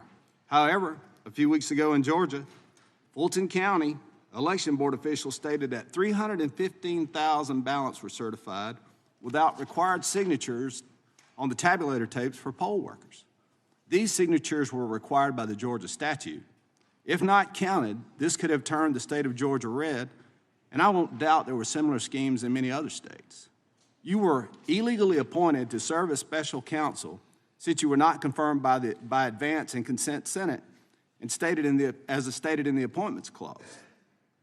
You also issued an indictment against then-President Biden's most formidable political opponent. The candidate was President Trump, and you issued a gag order for President Trump during a 2024 election cycle.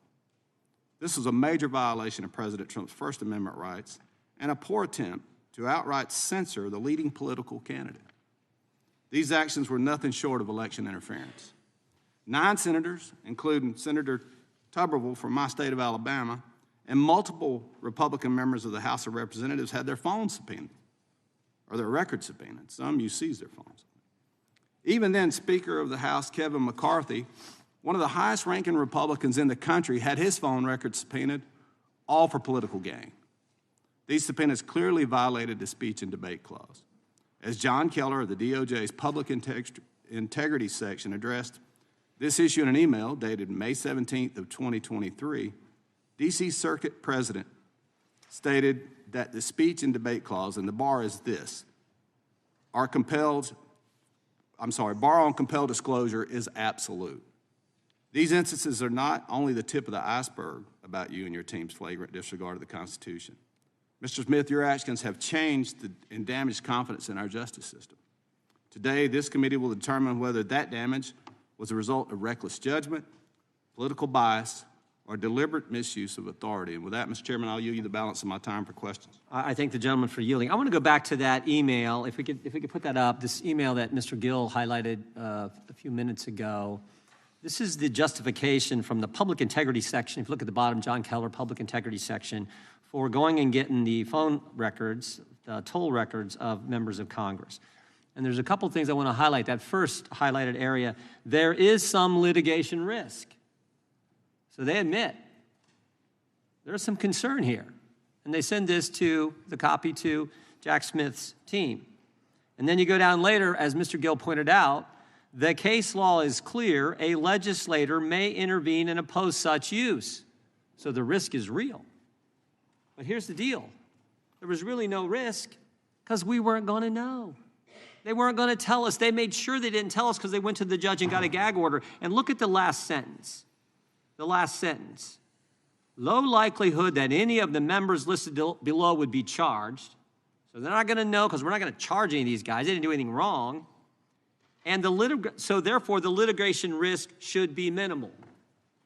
They're not going to be charged. We're not going to go after them. The litigation risk is minimal. And it's minimal because, frankly, it's non-existent because they're not going to know. And we're going to make sure they don't know because we're not even going to tell the judge who we're getting the gag orders on. And yet, Mr. Smith thought that was A-okay. That was just fine. That was in the letter and the spirit of the Constitution. I find that hard to believe. And you know why? You know why everyone knows it's wrong? Because the public integrity section at the Justice Department has now changed its policy. You can't do this anymore. They've changed their policy. But it was okay for Jack Smith to do it because we got to get Trump. We got to get the president. That's what this was all about. Yield back to the gentleman from Alabama. Thank you, Mr. Chairman. I yield back. Mr. Chairman, I have Mr. Chairman, I have a unanimous consent request. Gentleman from New York is recognized. Mr. Chairman, I ask unanimous consent to enter into the record a transcript of the voicemail that President Trump's lawyer, Rudy Giuliani, left Senator Tuberville on January 6th, in which he states, "I'm calling you because I want to discuss with you how they're trying to rush this hearing and how we need you, our Republican friends, to try to just slow it down so we can get these legislatures to get more information." Without objection. Gentleman yields back to the chair. Now recognizes the gentleman from California. Thank you, Mr. Chairman. The House Judiciary Committee is responsible for helping to ensure the rule of law. Unfortunately, the chairman of this committee ignored a bipartisan congressional subpoena directed at him. His actions have made it harder for this committee and other congressional committees to get witnesses and testimony and damage the rule of law. Now, before I ask questions of Mr. Smith, I just want to make a simple observation. How scared are Republicans of talking about the Epstein files? They're so scared that they literally are calling Jack Smith the distinguished federal prosecutor who secured multiple indictments against Donald Trump with multiple felony counts. Republicans would rather talk about the criminality of Donald Trump in trying to steal an election and trying to stop the peaceful transfer of power, and the criminality of Donald Trump in stealing classified documents, obstructing justice, than about Donald Trump's associations with Jeffrey Epstein and his pedophilia ring. I demand this committee, this chairman, and Republicans to call an immediate hearing asking why the Department of Justice is refusing to release 99% of the Epstein files and why the DOJ is violating the law right now. I have questions, Mr. Smith, for you, and thank you for being here today. My questions center on interactions or lack of interactions between the Biden administration and yourself. Did President Biden or anyone in the Biden White House ever direct you to seek retribution against anyone perceived to be Biden's political opponent? No. Did the Biden administration or President Biden or anyone in the White House ever write a social media post directing you to seek retribution against any particular individual? No. Did President Biden or anyone else in the Biden White House ever direct you to take any prosecutorial step whatsoever? No. Okay. Donald Trump made it clear he wanted to seek retribution against New York Attorney General Tish James. Trump relentlessly attacked her, saying, quote, she should be prosecuted and, quote, arrested and punished because she dared to hold Trump accountable for Trump's fraud in New York. Trump weaponized the Department of Justice, and the Trump DOJ opened a sham investigation into her alleged mortgage fraud. We know it's a sham investigation because they couldn't even get twice grand juries to secure indictments against her. When interim U.S. Attorney Eric Siebert, who Donald Trump himself appointed, spent 5 months investigating Tish James, he concluded there was not enough evidence to go forward. And what did Trump do? He fired his own U.S. attorney. Mr. Smith, did President Biden or anyone else in the Biden White House ever tell you that Donald Trump should be, quote, arrested and punished? No. Did President Biden or anyone else in the Biden White House ever threaten to fire you based on any action you took or did not take? No. Donald Trump also directed the Trump DOJ to open investigations into his own appointees who refused to do his bidding. His DOJ recently investigated Federal Reserve Chair Jerome Powell because Powell won't cede to Trump's bullying on interest rates. Did President Biden or anyone else in the Biden White House ever direct you to go after any Biden appointee? No. Okay. I just want to say a little bit about what the Republicans have brought up about these phone toll records. Do you believe the Speaker of the House is above the law? No, I don't believe anybody should be above the law. Right. And U.S. senators are not above the law, correct?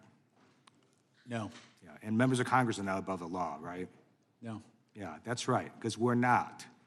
And what Republicans are trying to argue is somehow, if you're doing an investigation, you can't do stuff to senators or members of Congress. Get out of here. We're just under a law like everybody else.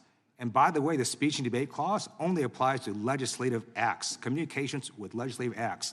Stealing a frickin' election and trying to do so is not a legislative act. It is a crime. So I don't know what the heck they're talking about. And this is so stupid. I'm a former prosecutor. You never in an investigation go and try to get someone's tow records or phone records and then tell them, hey, dude, we're about to get your phone records. Of course you wouldn't tell them. What the Republicans are saying today is just idiotic. I am so pleased you're here on national TV telling the American people that Trump was indicted. He was indicted lawfully, and multiple grand juries secured those indictments. Thank you for your service, and history will look upon you well. I yield back. Gentlelady from Florida is recognized for 5 minutes. Mr. Smith, you have a long tenure at the Department of Justice. Would you agree with the statement that DOJ charging policies require prosecutors to bring charges only where the admissible evidence is expected to be sufficient to obtain and sustain a conviction? Is that right? That is correct. That's from the federal principles of prosecution. And in this case you brought against President Trump, one of the charges you pursued was under Title 18, Section 371, which requires an agreement to interfere with the lawful function of the United States through deceit or dishonesty that the defendant knowingly and intentionally joined, and an overt act. And what I'd like to ask you about is this. So you would agree that Section 371 requires dishonesty or deceit and also proof that a criminal defendant acted knowingly and intentionally. Is that right? I believe that's correct. It requires knowing deceit targeted a lawful government function. So you would then also agree, would you not, that opinion, disagreement, or even mistake is insufficient to satisfy the burden of criminal intent set forth in that statute? A mistake certainly would. We needed to prove and intended to prove at trial that the false statements that Donald Trump made were knowingly false. That they were false and that it was done knowingly. So even under your theory of the case, even if we took your facts as true, you still would have been required to prove that the president said something false and that he or did it knowingly. So going on to your next charge, let's talk about obstruction. There, too, that charge requires proof of wrongful intent, does it not? That's correct. So if a defendant there actually believes a factual claim is true, that would mean he could not be convicted of that charge. Isn't that right? Well, not correctly convicted.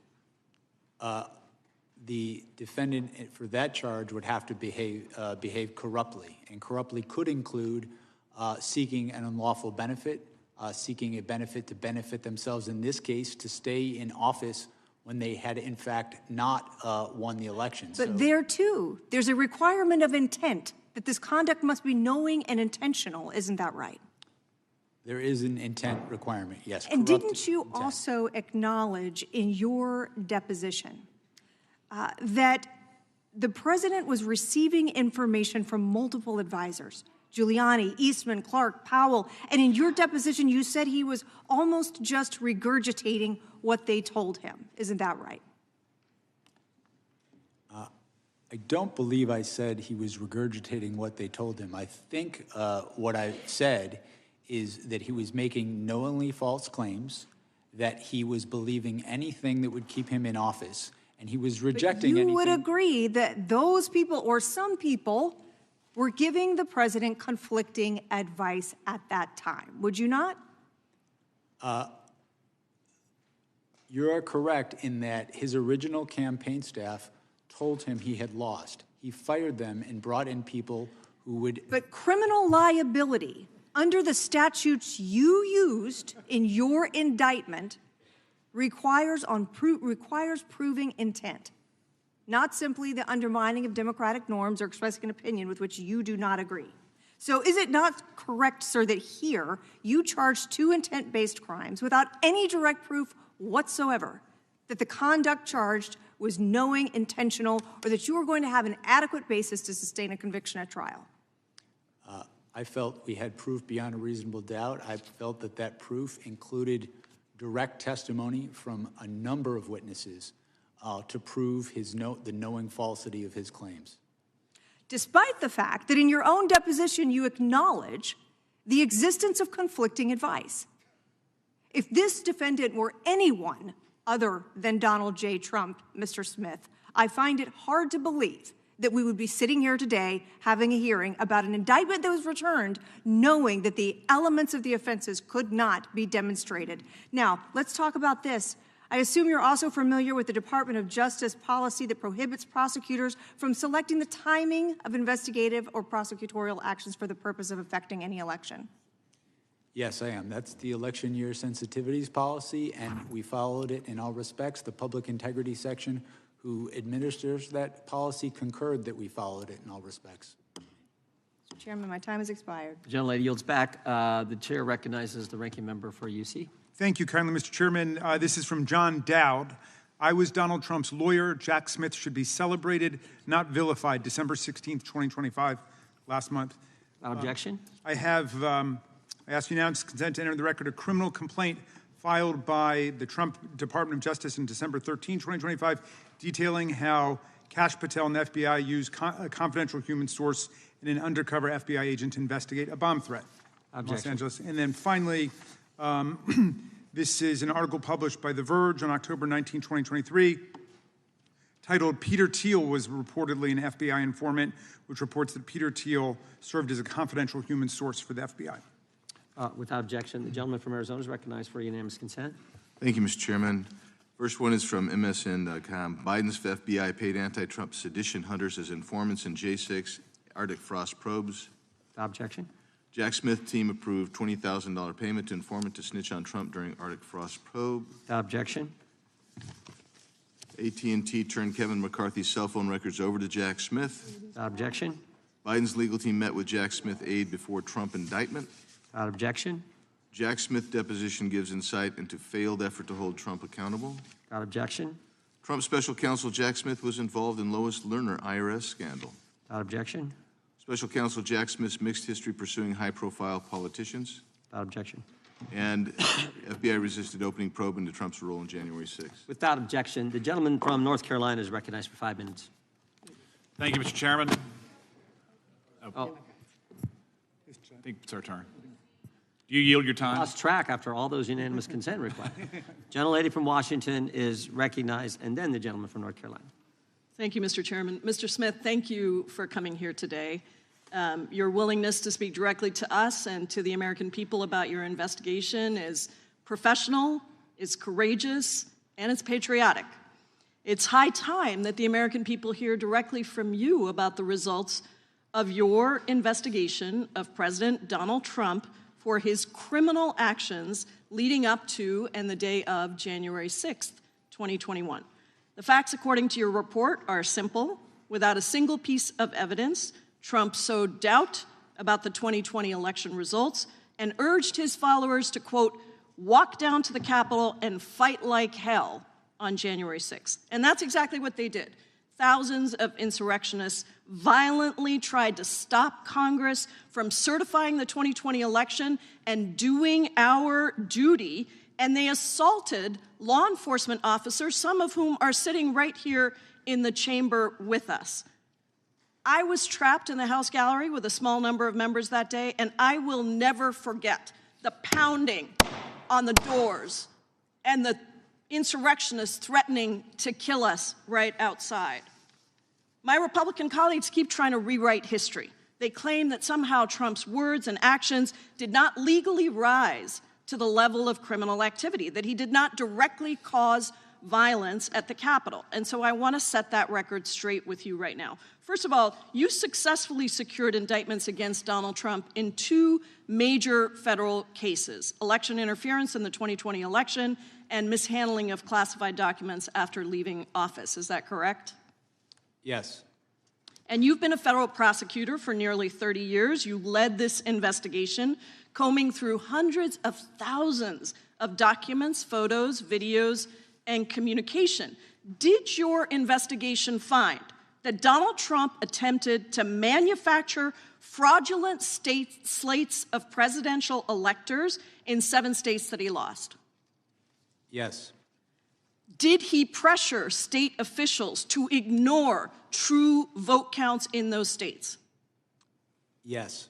Did he spread lies and conspiracies to his followers to make them believe that the election had been illegally rigged against him? Yes. Did he pressure DOJ officials to stop the certification of the election? He did. Did he pressure his own vice president, Mike Pence, to stop the certification against the oath of office that he had sworn to the Constitution? He did. And when all of this didn't work, did he, Donald Trump, motivate and inspire an angry mob to the U.S. Capitol to stop the certification? Our proof showed that he caused what happened on January 6th, that it was foreseeable, and that he exploited that violence. Did Donald Trump know that his allegations of election fraud were lies when he spread them?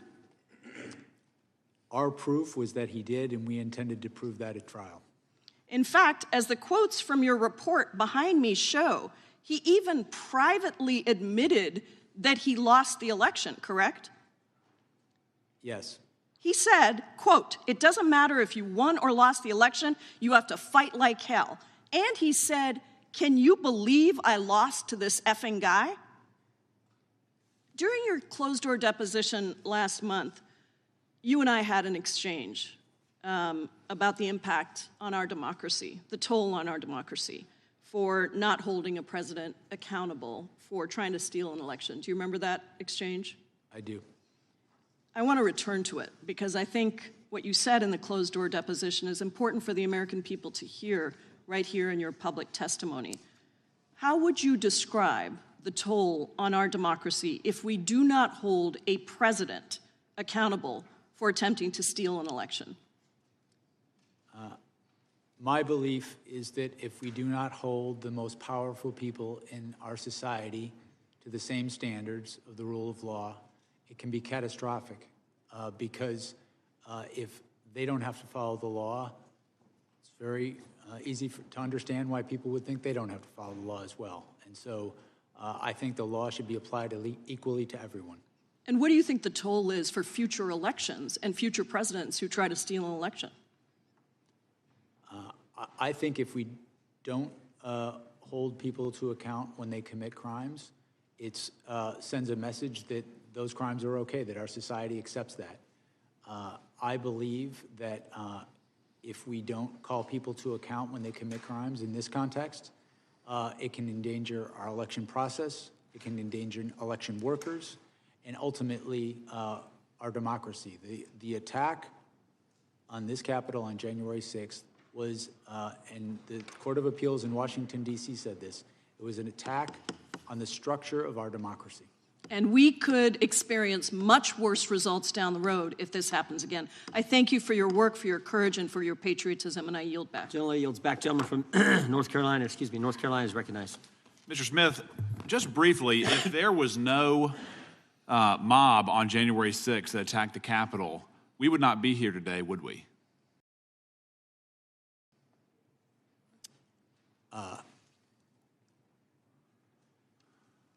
I can't speak to hypotheticals.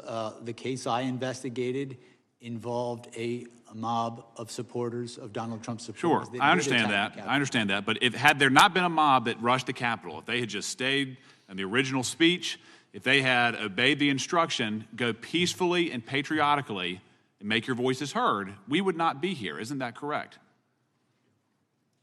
Well, in that case, Donald Trump wouldn't have done many of the things. I'm just asking. If they had gone peacefully and patriotically, we would not have had a special prosecutor. President Trump would not have been indicted. There would not have been, quote, the attack on the foundations of our democracy, correct? That's a hypothetical, and I think it's a counterfactual hypothetical. Well, And second point, in regards to what we just heard from my colleague from Washington, I think it's noteworthy that the vice president, despite the enormous toll that he has taken in these events, was against charging the president criminally in this case. But in regards to my own experience, Mr. Smith, I've charged many conspiracies. There's obviously a lot of benefit to that charge. It's a useful tool for fact-finding, scrutinizing evidence, figuring out exactly what happened, trying to form charges, trying to prove charges, trying to solidify the evidence. And in your case, sir, you've detailed, number one, the unprecedented criminal scheme, your words, not mine. In the press conference, you said there was an unprecedented assault on the seat of American democracy. Do you remember saying that? I believe so, yes. And in regards to your investigative authority, it was quite broad. We've already established that you had millions of dollars at your disposal. You had teams of lawyers. You had total subpoena power. You used campaign officials as witnesses. You subpoenaed millions of documents. You had civilian witnesses. You had political leaders. You had campaign officials that work with the president, folks who were in the room. And after all of this, sir, you charged a conspiracy, and notably absent, there was no insurrection charged. There was no seditious conspiracy charged. And there was only one defendant, correct? Donald Trump. That is correct. Despite 6 co-conspirators identified in the indictment, only one person was charged. Is that correct? Yes. Despite there being an unprecedented criminal scheme, you did not find it necessary to charge anybody else who was admittedly, by your own evidence, involved in a criminal conspiracy that amounted to an unprecedented assault on the seat of American democracy. Yes. At the time of the conclusion of our work, my lawyers had determined, had believed that we did have proof to charge other people. I was in the process of making that determination when our work was concluded. But you are correct that the only person charged in this case was Donald Trump, who, in my estimation, was the person most culpable for the crimes charged. Well, I understand your position, sir, but again, you started at the very top and only charged the top conspirator, in your opinion. You didn't charge anybody underneath him, correct? Correct. Despite that charge requirement, you would agree that a criminal conspiracy federally is a criminal agreement, correct? Yes. So by extension, people, under your theory, people besides the president were involved in the unprecedented assault on American democracy, but you didn't find it necessary to charge them criminally. I had not yet charged anyone besides the president. You didn't. You decided not to charge anybody but Donald Trump in that indictment. Consistent with the federal principles of prosecution, which emphasize the degree of someone's culpability in making a charging decision, Donald Trump is the person that was charged. I understand that. I understand your position, but you made the decision to charge one person and nobody else, correct? I made the decision to make the charges in this case. In regards to the way that the case handled from there, sir, I just want to get this on the record. In regards to your press conference, politics played no role, correct? That is correct. The charges you brought, politics played no role, correct? Correct. The expedited trial date played no role. Politics played no role, correct?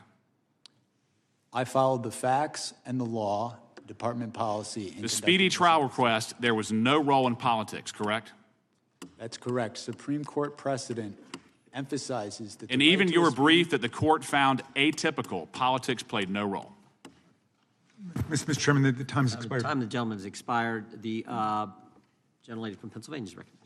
Thank you, Mr. Chairman. Thank you, Mr. Smith, for being here today. I believe it's important for the American people to finally hear from you directly about your investigations that you and your office conducted with integrity, following the facts and the law without fear or favor, as is department policy. And as people do hear from you, I think they're going to better understand why the White House and congressional Republicans are trying to rewrite history and seeking to discredit you in your investigation so that they can help the president avoid accountability for his crimes against the American people. So I'd like to move on from some of these baseless conspiracy theories we've been hearing and focus on your actual work as special counsel. In volume 1 of your report, you concluded that when it became clear that Mr. Trump had lost the election and that lawful means of challenging the election results had failed, he resorted to a series of criminal efforts to retain power. Chief among those criminal efforts was Mr. Trump's dissemination of demonstrably and often obviously false claims of election fraud in key states, claims that Donald Trump himself knew weren't true. In order to pressure officials to ignore vote tallies and submit fraudulent certificates of fake electors to Congress, he repeated these false claims and ultimately used them to direct an angry mob to attack the Capitol.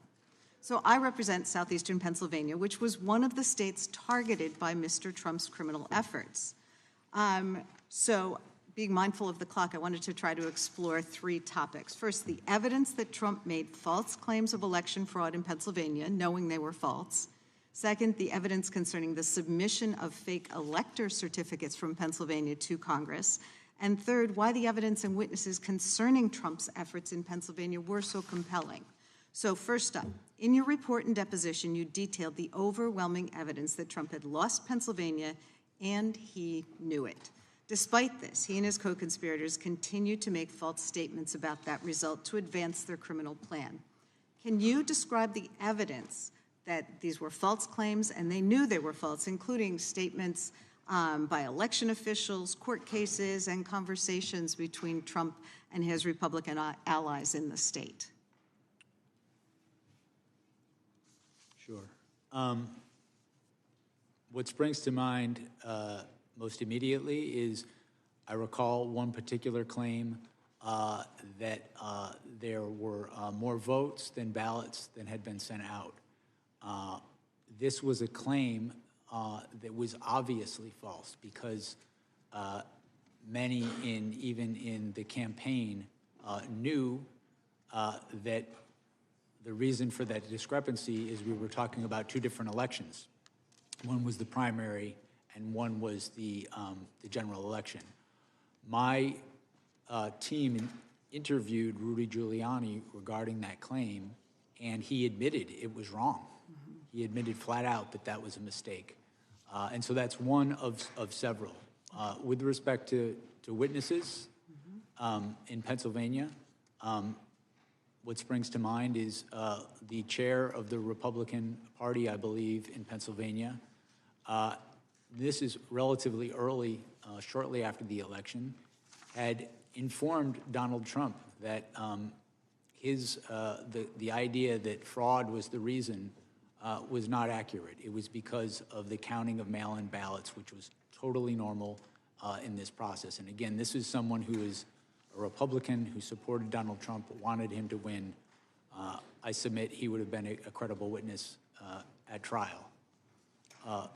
And I mean, a second part of this, in addition to making false claims about election results that they knew were false, and your deposition and report go into this in some detail, there was also this fraudulent elector plan where Trump and his co-conspirators solicited folks who had been planning to be Trump electors if he won and asking them to submit fake certificates to Congress. And I think what you found was pretty remarkable, including a former congressman who told the co-conspirators that this was illegal and it was an attempt to overturn the government. Is that right? That's correct. That particular elector who was signed up to be a legitimate elector had Donald Trump in fact won the election was a former U.S. attorney and former member of this Congress.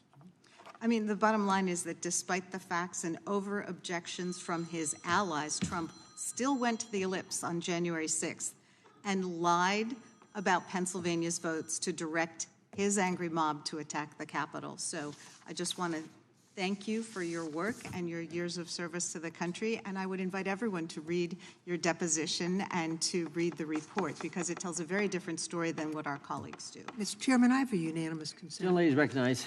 Mr. Chairman, I ask unanimous consent to enter into a record a speech by former Vice President Pence published on C-SPAN in June of 23, in which he calls the president's comments on January 6th reckless, Trump was wrong then, he's wrong now.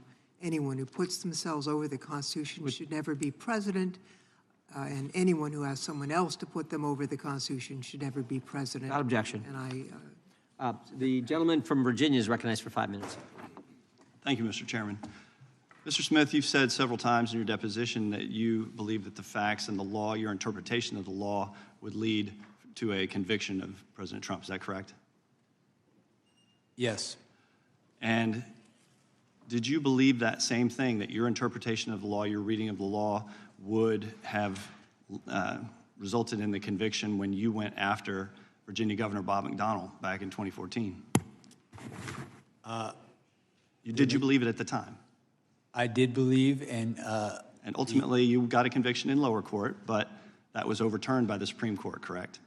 yes, the Supreme Court changed the law on what constituted an official act, and Actually, as a that's result, incorrect. that conviction was overturned. That's incorrect. They applied the law, and they said in their ruling, our concern is not with tawdry tales of Ferraris, Rolexes, and ball gowns. It's instead with the broader legal implications of the government's boundless interpretation of the federal bribery statute. A more limited interpretation of the term official act leaves ample room for prosecuting corruption while comporting with the text of the statute and the precedent of this court. They accused you of using a boundless interpretation of the federal bribery statutes. Now, did you believe when you went after John Edwards that your interpretation of the facts and the law were correct and that you would convict John Edwards of corruption? Yes. But in fact, that case resulted in a jury deadlock on 5 charges and acquittal on another charge. Is that correct? That is my recollection. That's correct. Let's move on to the court's interpretation of your gag order requests. Mr. Smith, America was founded on the principle that the government doesn't silence political speech, in particular speech before it happens. You sought a prior restraint against President Trump without a single violation of pretrial release. In fact, there was no real-world harm that you could articulate justified giving the federal government the power to silence him as a presidential candidate, was there? The court granted those motions and found that the prosecutor did not have to wait until someone was harmed to make such a motion. Actually, the request was rejected when the case was actually, when you actually were not able to, it was restricted, correct?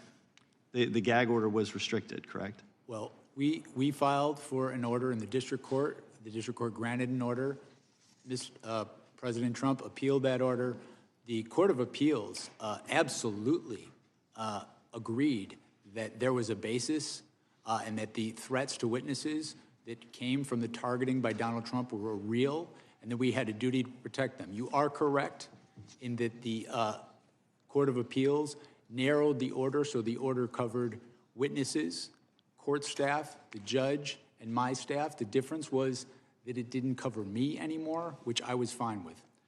Did you have any evidence that President Trump's statements about the cases against him intimidated witnesses or prevented them from coming forward? I had evidence that he said, if you come after me, I'm coming after you. He suggested a witness should be put to death. The courts found that those sort of statements not only deter witnesses who've come forward, they deter witnesses who have yet to come forward. But you weren't able to identify a single witness who didn't come forward because they were intimidated by President Trump. We had extremely thorough evidence that his statements were having an effect on the proceedings that is not permitted in any court of law in the United States. Don't you think it's a pretty low bar to clear if you're trying to silence a candidate for president? I mean, if you can't identify a single witness who's intimidated, that maybe you should reconsider the gag order? Both courts upheld the orders, and it is not incumbent on a prosecutor to wait until someone gets killed before they move for an order to protect the proceedings. Did anyone on your team raise concerns that this expansive gag order you were seeking would infringe on President Trump's First Amendment rights? My recollection is that we, of course, discussed First Amendment issues regarding this application because I and my staff respect the First Amendment, but the First Amendment does not allow one to make statements that interfere with the administration of justice in a judicial proceeding. My interpretation was supported and agreed upon by the district court and the Court of Appeals in terms of the phenomena of the statements being made, targeting individuals, causing threats to happen to them. I would also add, sir, that in the days after Donald Trump made some of these statements, the district court, in this case, received vile threats to the district court's life. In that environment, I felt a duty as a prosecutor to make that motion, and I make no apologies. And the court stayed that motion on August 3rd, 2024. I yield back. Gentleman yields back. I should have mentioned this a little bit earlier. Mr. Smith, if ever you need a break, if you need a restroom break, you or your counsel can just let us know. I think it's now the gentleman from Colorado gets 5 minutes. Mr. Smith. Can they? Yep. Can we take a short break? 5-10 minute recess, then we'll be right back at it.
Hey, the committee will be in order. Mr. Chairman, will you?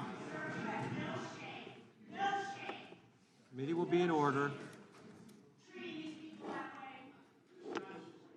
Would the members of the audience will please sit down or remove themselves from the committee room.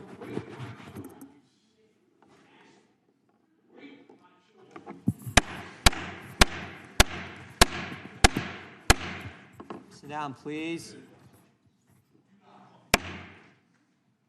Had to call him in.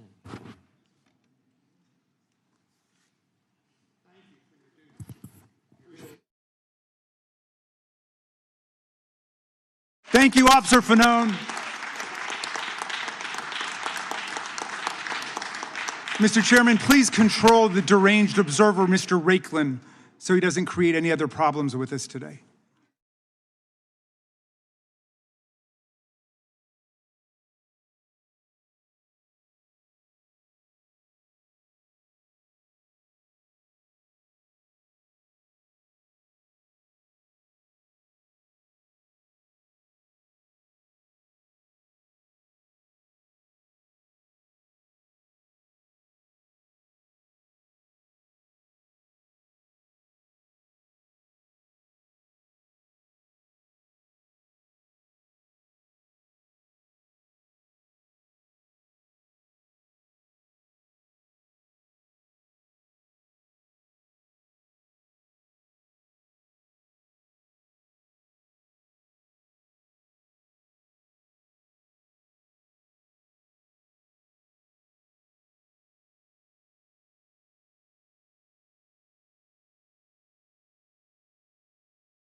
Committee will come to order. Mr. Chairman. Witness will go ahead and take the stand. We want to make sure the Capitol Police remains in the room just in case we have any other concerns. General Lady from Washington is recognized. Thank you, Mr. Chairman. I have a unanimous consent request. General Lady is recognized. This is an order of the D.C. Circuit dated December 8th, 2023, in which the court recognizes that Donald Trump's statements about the judge and his case have led to threats against the judge, where callers labeled the judge and clerk, quote, Nazis, dirty Jews, and child molesters, and represent, quote, Mr. Trump's documented pattern of speech and its demonstrated real-time, real-world consequences pose a significant and imminent threat to the functioning of the criminal trial process in this case. Without objection. It's a lot. And the gentleman from Colorado is recognized for 5 minutes. Thank you. Mr. Smith, thank you for being here. Thank you for your service to our country. My colleague from Virginia, who's a Republican colleague who was questioning you right before the break, do you know what he said in the days after January 6th? Let me share this with you. This is a quote of his from a press release on January 8th. Congress stands united in our rejection of the violence that occurred this week, and I'll continue to urge the swift prosecution of those involved to the fullest extent of the law. Mr. Smith, this is theater. Republicans are trying to rewrite history. That's what this is. Many of them were with us in the House chamber on January 6th. I remember it well. The chairman was there, as was I. There's been a lot of discussion about witnesses today. Perhaps the chairman could muster the courage to call the 4 witnesses who I see, the American public may not see, I see standing behind you, Mr. Smith, the 4 police officers who risked everything, life and limb, to do what? To protect the Republican members on the dais. It's an outrage that they now sit here and have the audacity to try to rewrite history in front of the very officers who sacrificed everything to protect them. Mr. Smith, you're of course aware that President Trump was impeached for his conduct connected to January 6th, right? Correct. Do you know how many members of Congress voted to impeach him? I don't recall. 232. Do you know how many Republican members of Congress voted to impeach him? I don't recall. 10 Republican members of Congress voted to impeach him for his conduct related to January 6th, including at the time the sitting Republican chairwoman of their conference. There was a trial in the United States Senate. Senators sat as jurors. I remember it well because I was one of the prosecutors who prosecuted that case. Do you know how many senators voted to convict President Trump of high crimes and misdemeanors during that trial, Mr. Smith? I don't recall. 57 senators. Do you know how many Republicans voted to convict him? I don't recall. 7 Republican United States senators voted to convict President Trump of high crimes and misdemeanors. It was the most bipartisan vote for conviction of a president in the history of the Republic. So they can engage in as much histrionics as they want to try to rewrite history. But facts are facts. They talk about weaponization. They accuse you of weaponization of the justice system. While the Federal Reserve Board chairman rings the alarm about political retaliation by this Department of Justice. Mr. Smith, I don't know if you're aware of this. I don't know if your counsel has made you aware that President Trump is live tweeting, I guess you call it truth socialing, as we speak. Are you aware of this, about this hearing? No. Let me read to you what he posted an hour and a half ago. Deranged Jack Smith is being decimated before Congress. It was over when they discussed his past failures and unfair prosecutions. He destroyed many lives under the guise of legitimacy.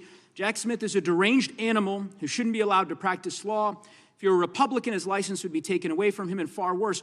Hopefully the Attorney General is looking at what he's done. We have a word for this. It's called weaponization. It's called corruption. Mr. Smith, if you care to respond, I'll give you an opportunity, but I will simply say we are grateful for your service to this country.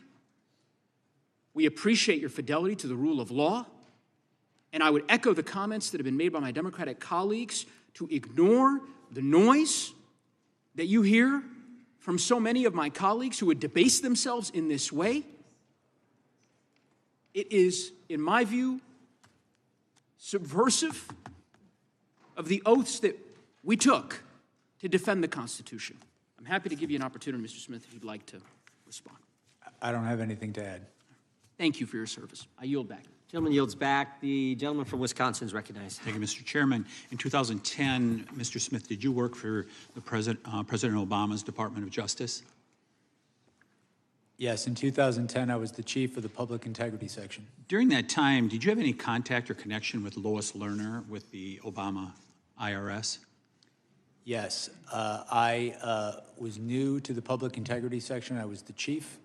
I was trying to learn about issues I had not been at. Did you attempt to work with Lois Lerner and the IRS to investigate nonprofits?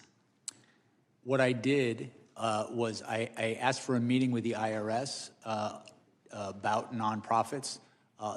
So the simple answer is yes. Well, I didn't ask to work with Ms. Lerner. They sent Ms. Lerner. That's the person who came to this meeting. I met her once. And they went after Second Amendment groups, correct? If you remember correctly, that's what was the offshoot of it, that Second Amendment groups that tried to gain nonprofit status, they were slow-rolled through the IRS. Do you recall that?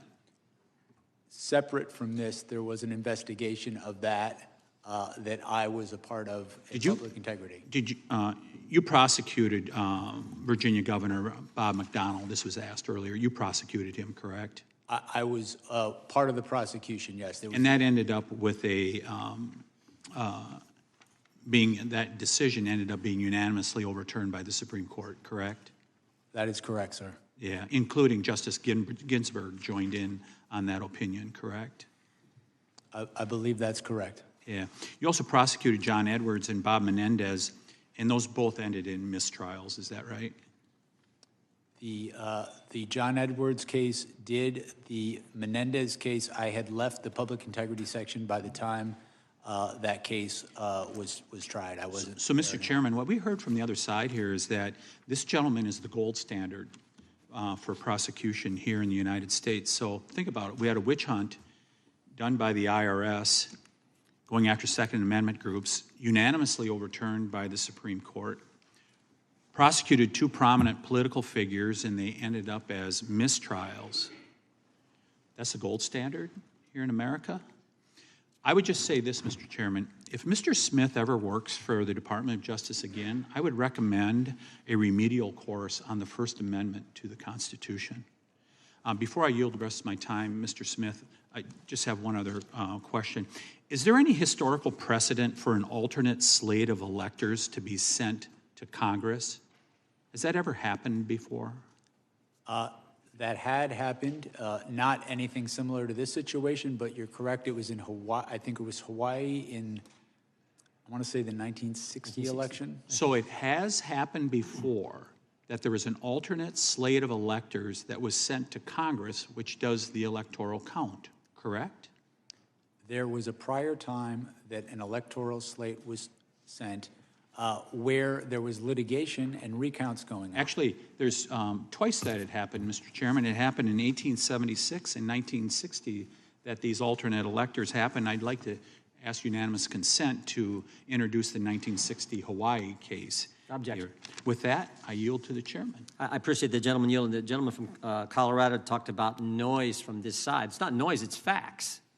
The fact is, you approved a $20,000 payment to a confidential human source. And I think you said earlier the reason this individual or entity or person was paid was to review photo and video evidence. Why'd they have to be confidential? Why didn't you just contract with them? My understanding is that this person was a confidential human source with the FBI. I do not know why they were confidential, but it would make sense to me, given that this person was assisting. Well, confidential just raises the question of what were you trying to hide? Why not tell us? We know you hid the fact that you were getting phone records from members of Congress. We want to know why this payment had to be hidden. Why couldn't you just contract? Which would be the customary, normal way, I think, of doing it. I did not make the determination that this source would be confidential, but given that this person was working on an investigation involving attacks on the Capitol, and given the violence in that, it makes complete sense to me that the Bureau would. You know of any of the other special counsels who approved payments to like I don't remember Robert Mueller approving payments to confidential human sources. I don't remember Durham. I don't remember her. We brought all those guys in front of the committee. It's the first time I've ever heard of a special counsel having to pay secret money to someone to get information when you had the broadest subpoena power you could possibly have. You aware of any of the other special counsels who had to do this? I am not aware whether confidential sources were or were not used in those That's investigations. because I don't think they were. I don't think they were. I'm not aware one way or the other. I can say that the use of confidential human sources is a standard thing done by the Federal Bureau of Investigations. The time of the gentleman from Wisconsin has expired. I now yield to the gentlelady from Georgia for 5 minutes, Ms. McBath. Thank you, Chairman. And Mr. Smith, thank you for appearing today to speak publicly about the major issues that you handled as special counsel. Your work on election interference in my home state is especially important, as Georgia still today remains ground zero for voting rights. My state has a long history of voter suppression, including violent tactics and legislation that has actively disfranchised our voters. In fact, the Department of Justice filed a lawsuit against Georgia in 2023 challenging recently passed voter suppression legislation. That lawsuit was later withdrawn by Donald Trump's Attorney General, Pam Bondi.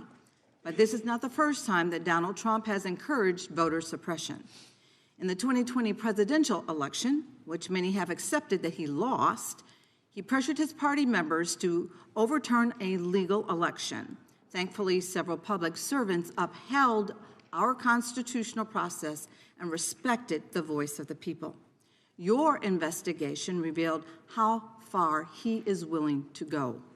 In your final report, you wrote that, and I'm quoting, "The through line of all Mr. Trump's criminal efforts was deceit, knowingly false claims of fraud." Mr. Smith, what did your investigation reveal about President Trump's interactions with Georgia's officials regarding his frauds claims? As I sit here now, I can recall two specific officials. The first was the Secretary of State, who was a fellow Republican. My understanding, he voted for and supported Donald Trump in the election, but told Donald Trump in a conversation that was recorded in no uncertain terms the results of the election and debunked many of the fraud claims that Donald Trump had to him in real time. In addition to that, I recall that Donald Trump also spoke firsthand with the Attorney General of your state, also a Republican, who informed Donald Trump that he had supported him and voted for him twice in the past. He also told Donald Trump he did not see outcome-determinative fraud in that state. I have an audio from a phone call between Trump and the Georgia Secretary of State regarding the 2020 election. Could you please play the audio? Are angry. The people of the country are angry, and there's nothing wrong with saying that, that you've recalculated. Well, Mr. President, the challenge that you have is the data you have is wrong. So, look, all I want to do is this. I just want to find 11,780 votes, which is one more than we have, because we won the state. Mr. Smith, you explained in your deposition that Georgia Secretary of State was one of the witnesses who disabused President Trump's false claims. How did Georgia Secretary of State push back against Trump's efforts? I think my recollection is in this same call, President Trump repeatedly raised fraud claims, and the Secretary of State repeatedly explained not only that they weren't true, but I believe my recollection is in several instances explained why they weren't true. And I believe that call ended, my recollection is that it ended with President Trump, in essence, threatening the Secretary of State that he might be a target for criminal prosecution if he didn't do what President Trump wanted him to do. So see, that raises a very critical point. President Trump didn't just spread lies about the election. In your words, and I'm quoting, he preyed on, end quote, Republican officials in Georgia and other states who believed would help him. Mr. Smith, Donald Trump thought these officials would break the law out of party loyalty. And when those officials, his own political allies, told him the truth, he dismissed them and continued to spread the lies anyway. Is that correct? That is correct. Mr. Smith, if your case had gone to trial, Would the evidence from Georgia have helped prove that President Trump knowingly engaged in a criminal scheme to overturn the 2020 election? Yes. After an investigation following the facts and the law, we believed we had proof beyond a reasonable doubt to prove those charges. And in your deposition, you mentioned a fake elector witness in Georgia who you thought would have been a very powerful witness at trial. Can you tell us a little bit more about that in a very limited amount of time? Sure. It was a witness who had been made to understand that his electoral vote, his alternative electoral vote, would only be used if they won in court, if they won in litigation. That didn't happen, and President Trump and his co-conspirators tried to use those alternative fake elector certificates to get Mike Pence. Mr. Chairman, regular order. Himself. Okay, well, Mr. Smith, thank you so much for the work that you and your team of career prosecutors have put forth in uncovering this evidence. The American people need to know what happened, and they need to know how their president pressured Georgia state officials Time of the gentlelady is to expired. overturn their free Gentleman and fair from elections. And I Alabama yield. has a unanimous consent request. Thank you, Mr. Speaker. December 6, 2025, Atlanta News First. Fulton County admits to verifying 315,000 votes in the 2020 without poll worker signatures. I yield back. Without objection, the chair now recognizes for 5 minutes the gentleman from Arizona. Thank you, Mr. Chairman. Mr. Smith, isn't it true that for a federal criminal conspiracy charge, it requires more than one individual? In other words, you're making a contractual agreement of some kind with somebody other than yourself, right? That is correct. There has to be an agreement. And so when you made the determination to charge President Trump with conspiracy, you surely knew that you had somebody else that he must have agreed upon somewhere to engage in this act that generated the conspiracy, right? That's correct. We alleged specific individuals in the indictment as co-conspirators. And so you knew who you were going to do who you were going to charge when you pursued the indictment. You knew who the agreeing parties were, but you chose to list them as co-conspirators, but you didn't indict them. How often have you done that in the past? In the past, I have had a number of cases where I have charged some members of a conspiracy and not charged others. One member of the conspiracy. How many times have you done that? Charged one member of the conspiracy and let everybody else off the hook? I'm sure that's happened. That is not an You don't remember doing that? That is not an uncommon thing to do in an investigation. In my view. So okay. I dispute that, but we're going to leave that as it may. But let's just get to this. If a member of Congress moves to decertify a state's electors, that would not be a crime, would it? When you say to decertify. You make a motion to decertify on that January 6th, that way every 4 years. That's not a crime, right? Correct. And if another elected official urged someone to join them in that decertification, that's not a crime either, right? As you stated, it's not. Several members of Congress get together over breakfast. They say, this is the normal path. We watched it because we saw the Democrats do it for every Republican president. So we're not sure how to do it. We've never done it before. That's not a crime to sit down at breakfast to talk about that or any other time together to talk about decertification, is it? No, it's not a crime to talk about that over breakfast. In your deposition, you talked about, you made the argument that an elected official who's been deemed to have lost could not knowingly make false statements about election fraud to target a lawful government operation. Isn't that true? That's what you said in your deposition. Page 27. I believe it's a lawful government function. Yeah, I'm sorry, yeah, lawful government function. That's what you said. You remember saying that? I said lawful government function. Could you read back what you said again? I'm sorry. Yeah. An elected official has been deemed to have lost could not knowingly make false statements about election fraud to target a lawful government function. You said that would be illegal. Remember that page? Do you want me to actually read this back? Surely you remember that position. I'm not denying it, and I apologize. I'm just trying to listen to you closely. Okay, let's just go right from this.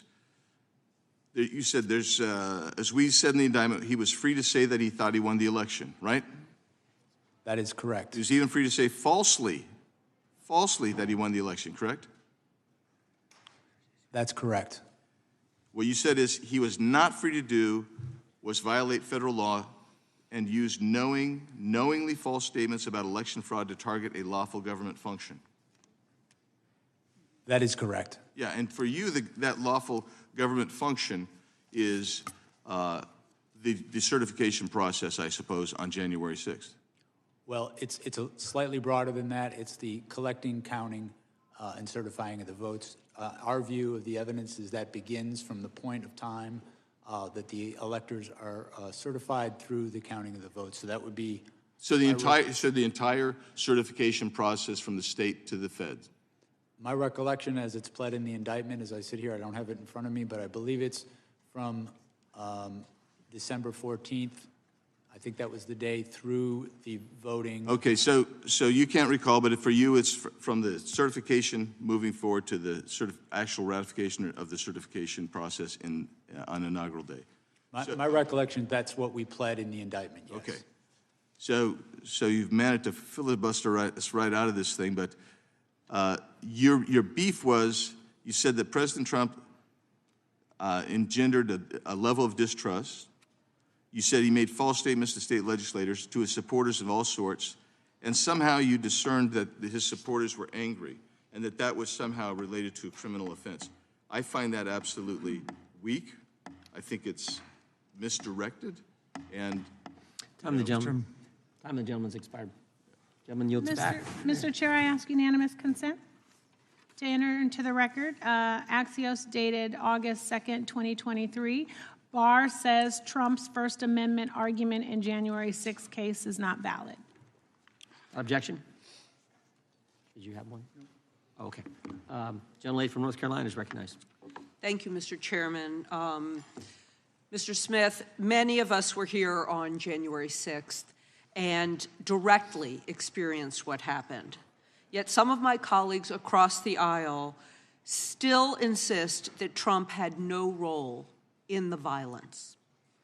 In videos of the raging battle against our brave Capitol Police officers, many rioters were screaming things like, "We were invited here by the president." Mr. Smith, did your investigation uncover evidence that some of the rioters had gone to the Capitol because they really believed the president had invited them there? There were, I believe there's video of rioters saying, in fact, that, and as we pled in the indictment, the knowing lies that Donald Trump put out in the weeks leading up to that led to a level of distrust, and he ultimately knew that the crowd at the Capitol, or at the ellipse, I should say, was angry before he told them to march toward the Capitol. And we've seen report after report of rioters who have said that if Donald Trump had not convinced them that the election had been stolen, they might not have even come to Washington. I'm going to share some quotes from some of those rioters. "I believed I was following up on the instructions of former President Trump," one rioter said about going to the Capitol. "I marched to the U.S. Capitol because President Trump said to do so," another said. "He personally asked for me to come that day," said another. Can you give us a few examples of Trump's rhetoric and language that inspired people to go to the Capitol believing that they were going on the president's direct order?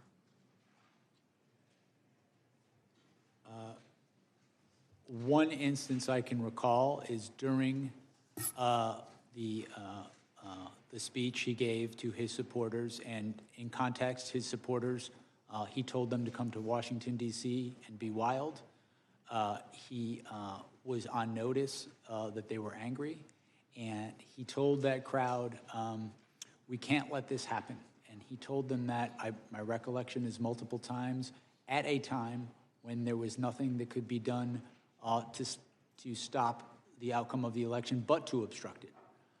In addition to that, he told them when there is fraud, you can go by different rules. And my recollection is there is a videotape of when he's making these sort of statements and he's saying that they need to fight if they want to save their country. There are, in fact, people in the crowd chanting, "Fight for Trump." That all happened during the lip speech before people headed towards the Capitol and the Capitol was attacked. And did your investigation find any of the rioters trying to use Trump's words and calls to action as a defense in the criminal cases against them? I can read you something from your special counsel report. I was just going to say, I think we cited a number of rioters who ultimately admitted that they had committed their crimes at the behest and in the name of Donald Trump. Okay. And it happened several times, and many of those accounts are on page 86 and page 87 of the special counsel report. Even the lawyer for Jacob Chansley, also known as the QAnon shaman, highlighted that his words, how the words affected his client. He heard the words of the president, he believed them, he genuinely believed them, and he thought that the president was actually going to walk with them to the Capitol. For my final question, Mr. Smith, do you believe that Donald Trump motivated and was responsible for the violence that occurred on that day, even if he didn't walk with them to the Capitol? Yes, as we stated in our report, the results of our investigation following the facts and following the law was that he was the person most responsible for what happened at the Capitol, and that he caused what would happen at the Capitol, and that it was foreseeable to him. Thank you. Mr. Chairman, I have two UCs. Gentlemen, can state her unanimous consent request. I asked unanimous consent to enter into the record a tweet from Representative Biggs on January 7th, 2021, in which he said, quote, "Yesterday, criminal rioters hijacked a joint session of Congress." Objection. Without objection.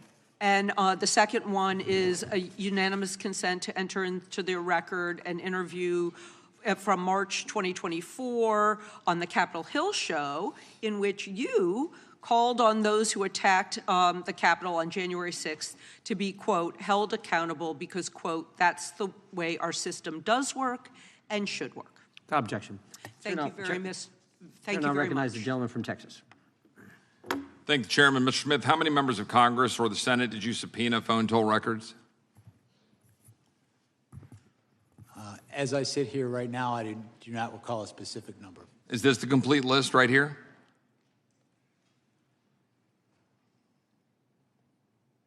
Well, let me ask you this. Am I on this list? Did you target my records and subpoena my phone toll records? My understanding is your records were subpoenaed by prosecutors before I became special counsel. Well, staff would put this up on the screen.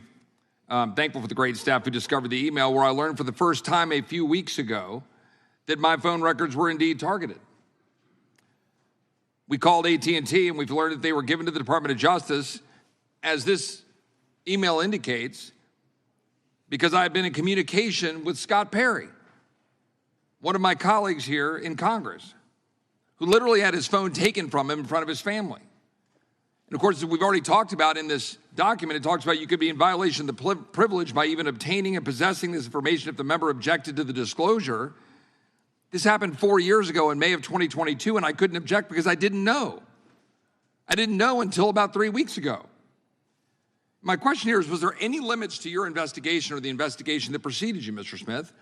Because as egregious as a violation of separation of powers this is, as an egregious and abuse of power it is, it's far more concerning you are clearly targeting American citizens for merely being conservative or supporting the president. We've got memos that we've already been talking about in this hearing from April 2022 that preceded you that establish and open the investigations, one of which has Attorney General Merrick Garland's signature on it. And the focus was the electors. Now, that was 6 months before you were appointed. You testified earlier, you met and interviewed Merrick Garland and Deputy AG Lisa Monaco, and you briefed the AG and deputy multiple times. Did you brief them on the electors and the prosecution of their supposed crimes? I'm sorry. Did you brief them on the electors and their supposed crimes? I don't recall specific conversations, but I'm sure that in the course of briefing them, I discussed... Wasn't that the purpose of the entire investigation as it was set out? Because putting aside that in 1960, we've already talked about my friend Mr. Tiffany, that Hawaii put forward an alternate slate of electors, the investigation pivoted to President Trump and, frankly, anybody who knew him. Do you know who Cleta Mitchell is? Yes, I do. She's an election lawyer that was involved in filing an election contest on behalf of President Trump in Georgia in December of 2020. A 64-page complaint with over 1,100 pages of exhibits, witness affidavits, and expert witness reports documenting thousands of votes cast in violation of Georgia law, but which were nevertheless included in the vote totals. Now, notwithstanding the disposition of the cases that was filed, is that a criminal act? Filing an election contest on behalf of a candidate for office, a client. Is that a criminal act, yes or no? No, in fact, we So why did you deem it appropriate to monitor Cleta Mitchell's long-distance phone records in 2023, 2.5 years after the election contest was filed and after the presidential electors were certified? What about Jenna Ellis? What about Sidney Powell? What about Bill Sepien? What crime did you suspect had been committed by them that would warrant monitoring their phone records 2.5 years after the 2020 election was certified?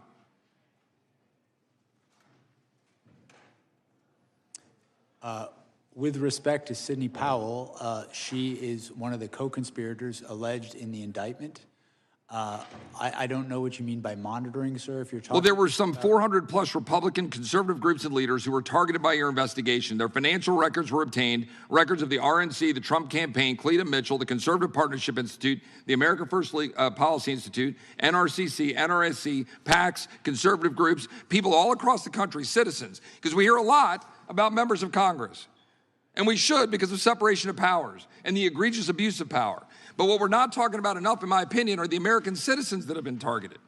Because frankly, are there any limits to the power of a special prosecutor or special counsel?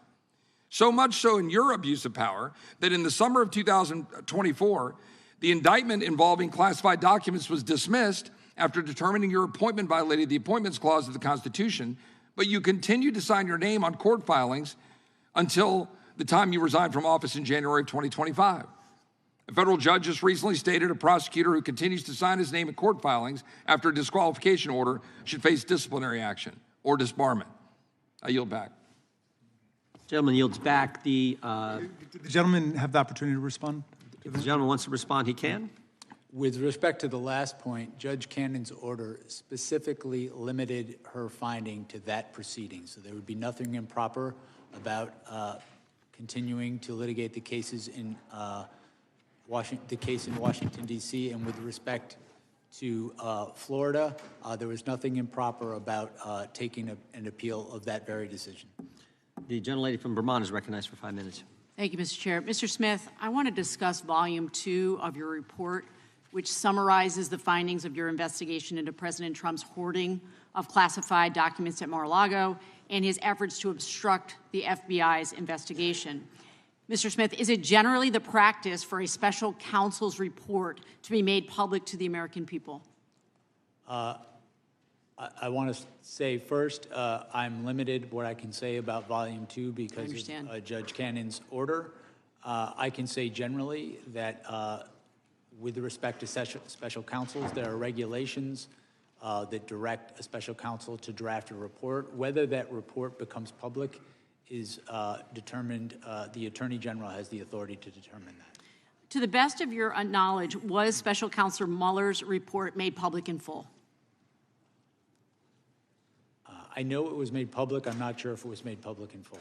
What about Special Counsel Herr's report? My recollection is his report was made public in full. I believe that's correct. And Special Counsel Weiss's report? I do not know. Okay. Now, I understand that the district judge, Aileen Cannon, the Trump appointee who oversaw the case in Florida, issued a gag order that prevents you from discussing any parts of the classified documents investigation that is not already public. I understand that, including your findings that you laid out in Volume 2 of that report. Am I correct that the reason your report is not available in full to the public is because of this gag order? I wrote a report. The Attorney General, it was submitted to him. I understand generally that there's been litigation about whether this report would be public or not. I have not been a party to that litigation. I just know that there is an order, and I know the Department of Justice, the current Department of Justice, has interpreted that order in a way that I cannot speak about anything that could possibly be in that report and its findings. And when Judge Cannon issued that gag order, she cited pending cases against Trump's co-defendants. Is that correct? I'm sorry? When Judge Cannon issued the gag order, she cited pending cases against Trump's co-defendants. Is that correct? That's my recollection. Are those cases still pending? No, they're not. No, they're not. So there is no reason, from where I sit, for this important information to be not made public. At this point, I want to turn now to President Trump's attacks on you. Trump has a playbook for how he handles people who try to hold him accountable. In August 2023, right after your office indicted him, President Trump shared that playbook on social media for everyone to see. He wrote, "If you go after me, I'm coming for you." Trump has said that you, Mr. Smith, should be investigated and put in prison. He called you a disgrace to humanity, a radical left Marxist, a criminal.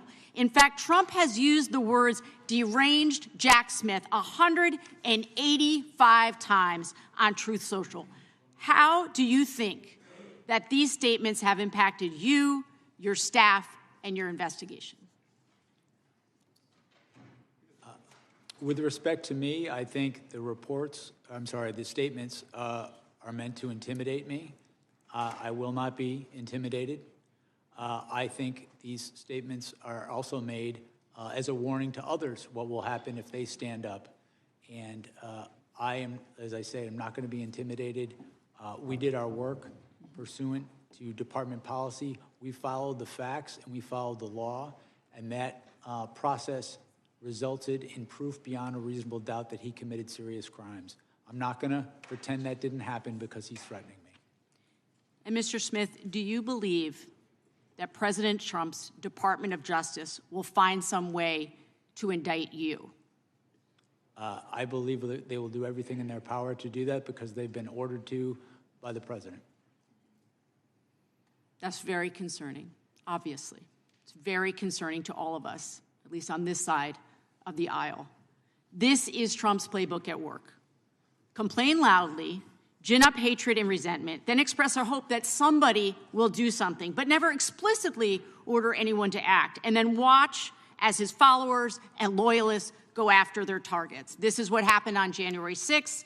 Trump stood at the Ellipse and gave a campaign speech to his supporters, and he said, "If you don't fight like hell, you're not going to have a country anymore." And I think it's clear that his intimidation will stop at nothing. I want to speak on behalf, in closing, I want to speak on behalf No of closing. people. Chairman, regular order. No, I'm sorry. Mr. Chairman, I'm regular sorry, order. you have gone over numerous times. Time belongs to I am the taking gentlelady my from Vermont. few I'll let you moments. go a couple more Thank you, seconds. Mr. Chair. Like I have all day. Thank you. On behalf of the people of the state of Vermont, thank you for all of your 30 years of service to this country and to the police officers sitting here. I'm ashamed that you have not gotten your due. Time of the gentlelady has expired. yield back. The gentleman from New Jersey is I've got a UC request. Gentleman, the ranking member is recognized for UC. Thank you kindly, Mr. Chairman.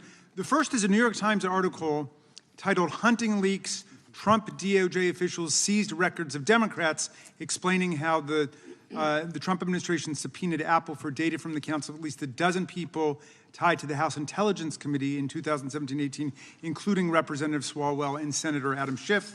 Without objection. And the other, similarly, is Trump's DOJ secretly obtained phone and text message logs of 43 congressional staffers and 2 members of Congress. That's December 10, 2024. Without objection. The chair now recognizes the gentleman from New Jersey. Thank you, Chairman. You know, I don't even know where to go because there's so much, Mr. Smith. There really is. But it isn't, what I do know is it's much more than how much people like or hate you, or like or hate Donald Trump, or like or hate Republicans, or like or hate Democrats. This is about the system. It's about what the Department of Justice did. It's about what you did. The core of the hearing is all about, can Americans still trust the justice system? Is it fair? Was it fair under you? And all they expect, they don't expect you to be perfect, but they expect you to treat everyone the same, Republicans and Democrats, liberals and conservatives, but that wasn't the case. When you treat people differently because of their political status, their political party, their ideals, that's hypocrisy. And I'm sorry to say, and I don't say it lightly, I do consider you to be a hypocrite. With that being said, I think the prosecutors and the people around you stretch norms, change standards depending upon who was under investigation. So you don't like Donald Trump, and so you're a liberal Democrat, whatever the case may be. And they went after him. And by the way, it's interesting, in all those congressional records that were subpoenaed, all those congressional records that were looked at, was one of them a Democrat? No. The answer is no. I'll answer for you. So I got simple questions. I always say I'm a simple guy, but it really boils down to this. How much can Americans trust this system? In your special counsel report, you stated President Trump engaged and was guilty of criminal conspiracies, and he was guilty of criminal conduct, and you publicly testified you believed you had the proof, etc. If prosecutors deal this way with cases, if they declare that it's guilty and it's over before a jury verdict, would Americans trust the justice system more, or would they? Would they trust the system more? The answer, go ahead, answer, please answer. I'm sorry, I didn't understand what you were asking me. So when this was all going on, before, and I believe it was political, before there was an entire case and we went through the whole case, you pretty much declared, and I'm not going to read the whole thing through again, that President Trump was guilty. That wasn't your job. That's a judge's job. It's a jury's job. It's not your job. Don't you think that's unfair, that that's wrong, that didn't make the playing field level? Did it make people less trustworthy of the system, yes or no? No. When I announced the charges in the election case, I specifically stated that the case needed to be tried and that he had a right to go to trial and he was presumed innocent. And thank you for, I just want a simple answer because we are limited on time. I disagree with you. I don't think you did. Your office secretly subpoenaed and got records of members of Congress. And you kept those subpoenas hidden through non-disclosure orders. That's wrong. They should have known. You want to do that, fine, it's wrong. Number one, it's wrong because people have a right, the American public has a right to know, the elected officials have a right to know. It's your right to subpoena them, but they should know. Secondly, and I brought this up before, not one Democrat, it's all Republicans, all Republicans. Everything you've done, everything you've ever done is always against Republicans. Do you think that puts more trust in the system when you're so partisan in that way? Yes or no? No. Politics played no role in our investigation. I have prosecuted Republicans and Democrats throughout my career. I have dismissed cases against Republicans and Democrats. Because you didn't have the proof. If prosecutors routinely rely on politically imbalanced investigations, and by this I mean, let me appeal to your sense of fairness. You're saying you're a fair man. We had a January 6th committee, select committee, that was appointed only by a Democrat, the then Speaker, Nancy Pelosi. Everybody on it was a Democrat, except 2 Republicans that hated Republicans. Was that fair? Was that fair? I mean, look at our system here in Congress. We've got Democrats, man, they speak up. You've got Republicans, we speak up. You hear both sides. That's the way a select committee should be. And you based everything upon this biased, unfair, prejudiced system. How is that fair? Tell me how that's fair. That's not correct. We conducted an independent investigation. You based a lot on that commission. You got all their records. That's not correct. We did collect their records. We conducted our own independent investigation following the facts and the law. The and you used a lot of their information, Mr. Smith. I don't mean to cut you off. I've got limited time. Joe Biden took classified records that were not to be taken when he was vice president and when he was Senate. And I know you didn't deal directly with that case. Mr. Chairman? But nevertheless, he did. Is that fair? Because he let him go, don't do anything to him. But on the other hand, when it's President Trump who did it as president, then there was, you raided Mar-a-Lago. Is that fair? I'm the gentleman. Mr. Gentleman's part of Well, I'd like him to answer. If the witness would like to respond, he can. I have no response. It's damn unfair. That's the answer. We've got UC requests. UC request from the gentlelady from California. Yes, I have a unanimous consent request. I ask unanimous consent to enter into the record the government's sentencing memorandum for Capitol rioter Cody Mattis, who said that, quote, when the former president asked his supporters to march on the Capitol, it was not a call to peacefully and patriotically make your voice Objection. heard, but to storm and seize the building. And I've got one, Mr. Chairman. Gentleman's recognized. This is a press release from Congressman Jeff Van Drew's statement on storming the Capitol building, calling it unacceptable, un-American, and disrespectful of democracy. Without objection, the chair now recognizes the gentleman from Illinois. Thank you, Chairman, and thank you, Mr. Smith, for being here today. Let's remember why we're here today. Donald Trump incited an insurrection in 2020 because he refused to accept that he lost that election. And then he took classified documents with him and put them in Mar-a-Lago. Republicans support impunity for criminals, not accountability. There's no clearer example than that of the blanket pardon of nearly 1,600 insurrectionists on day one of this disgraceful presidency. Trump pardoned people convicted of seditious conspiracy who brutalized police officers. There are 4 of them who can testify to that here, and who wanted to kill Vice President Pence. People who've committed more crimes since the insurrection: sexual assault, child molestation, aggravated kidnapping. That's who Trump pardoned, and that's whose side Republicans are on. They may not want to, but they are, because they refuse to tell the truth. Mr. Smith, let me ask you something. Does pardoning violent rioters who brutalize law enforcement officers, spray peppering them, tasering them, beating them up, kicking them, smashing them in door frames, make our country safer? Absolutely not. As a prosecutor, can you describe why these pardons make our communities less safe and undermine our criminal legal system more broadly?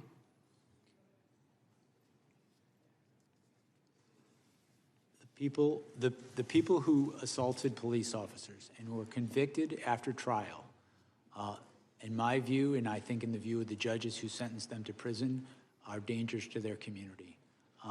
As you've mentioned, some of these people have already committed crimes against their communities again, and I think all of us, if we're reasonable, know that there's going to be more crimes committed by these people in the future. I do not understand why you would mass pardon people who assaulted police officers. I don't get it. I never will. That's exactly right. And none of this is a coincidence.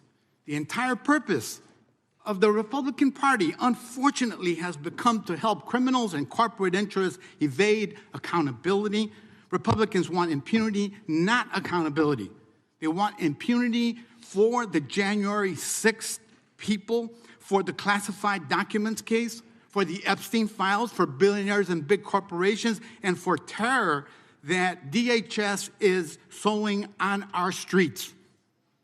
The Gestapo tactics by ICE and CBP are the obvious result of President Trump and the Republican Party that protect anyone who helps them turn our country into an authoritarian gangster state. Whether it's storming the Capitol to overthrow an election or murdering people in broad daylight, Republicans will back you if you back their political mafia and racketeering operation.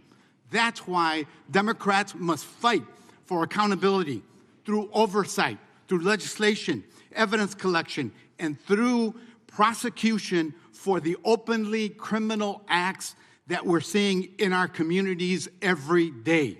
Democracy doesn't exist without accountability, but you got to have a spine. I thank you, Mr. Smith, for doing your part. Our fight continues for accountability, not for impunity. Thank you, and I yield back. May I have a Mr. Chairman, I would yield to the gentleman from New York. Mr. Smith, I just want to take a minute and allow you to explain why you requested the toll records of those officials for January 6th. For the January 6th investigation, you mean, Yeah. correct? With regard to the toll records that were subpoenaed regarding the period of the 4th, I think it was to the 7th, we had evidence that the president had directed Rudy Giuliani, one of his co-conspirators, to contact members of Congress to try to further delay the proceedings and exploit the violence that happened in the Capitol. We had evidence that those calls had happened. We wanted to get more evidence of that to corroborate it for trial. That is, again, as I've mentioned earlier today, a standard part of an investigation to understand who a conspiracy is trying to reach out to, how they're trying to influence people. And you want a documentary confirmation? Yes, correct.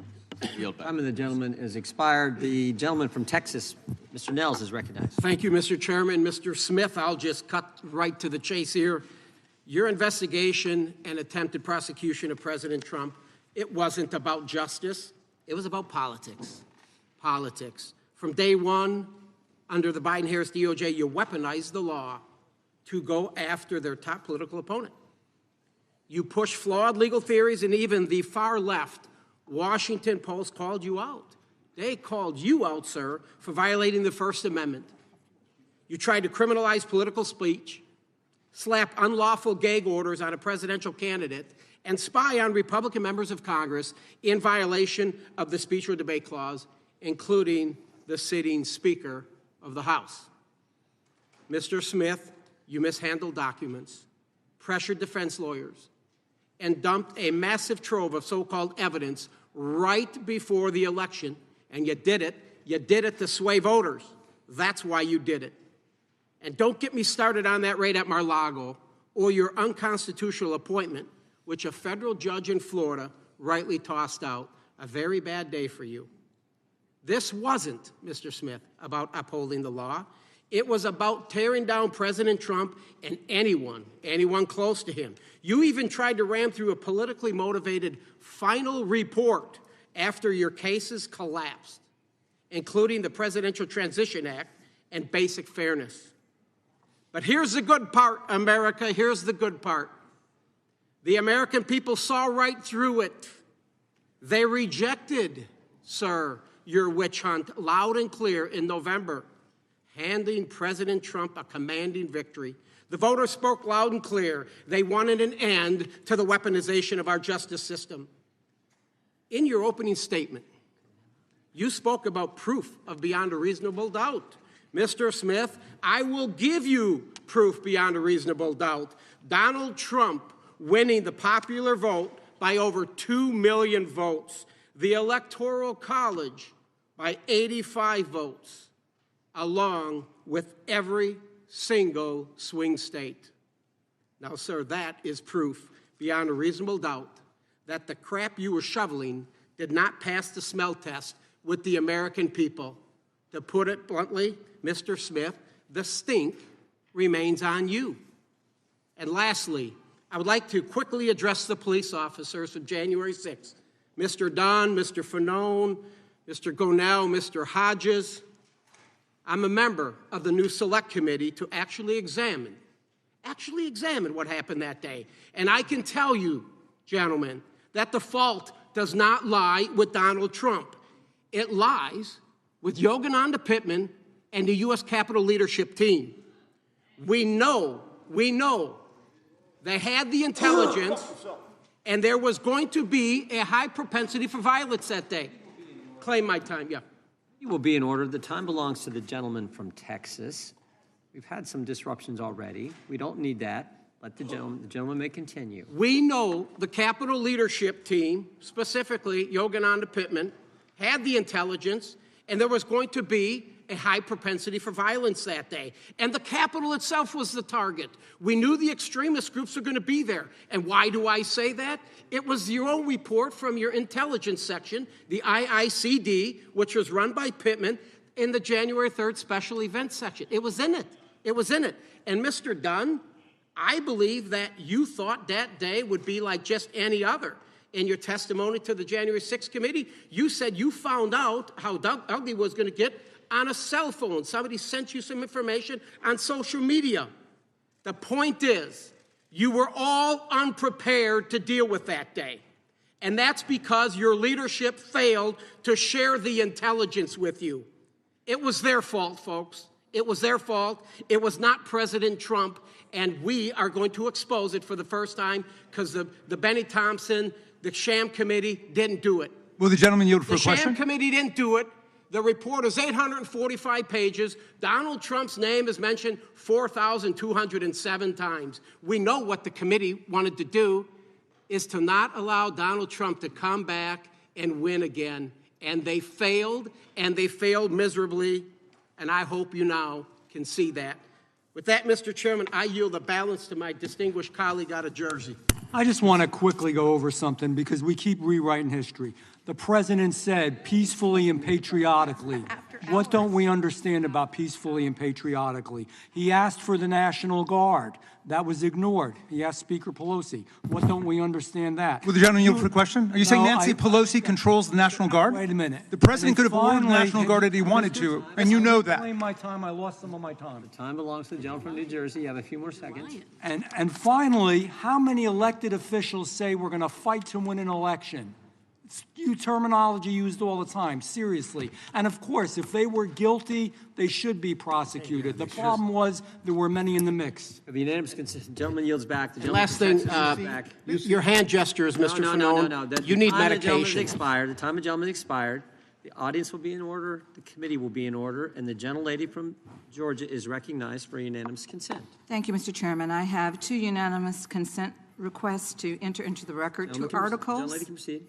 An article dated December 29, 2025, titled Wall Street Journal Editorial Board Calls Out MAGA's Latest 2020 Stolen Election Nonsense. Objection. And the second article, an article dated December 23, 2025, titled Fact Check. Fulton County's 315,000 unsigned early votes are not proof of electoral fraud. Without objection, the gentleman from Illinois is recognized for unanimous consent. Thank you, Chairman. Under unanimous consent, I ask to enter into the record the Judiciary Democrats' January 2026 report titled, Where Are They Now? The Perpetrators of January 6th and the Defenders of Democracy Who Stopped Them, which profiles the illustrious career trajectories of some of the key actors from January 6th who were pardoned by Donald Trump. And secondly, objection. A second report, January 2026 report from Judiciary Democrats, 1 year later, assessing the public safety implications of President Trump's mass pardon of 1,600 January 6 rioters and insurrectionists. Without objection, the gentlelady from California is recognized. Thank you, Mr. Chair, and thank you, Mr. Smith, for joining us. You know, most people are wondering why you are even here today. But it's because we've heard conspiracy after conspiracy that the 2020 election was rigged, and Capitol Police officers were harmed and died because of those conspiracies. And we have important elections coming up, and the people want them to happen, and they want them to be fair. And the one person who should be telling the truth about elections is the president. But Donald Trump has not and is still not telling the truth about the 2020 elections. In fact, there is a January 6th page on the taxpayer-funded White House website that says the election was stolen from Trump, a blatant, disproven lie he knows is totally false.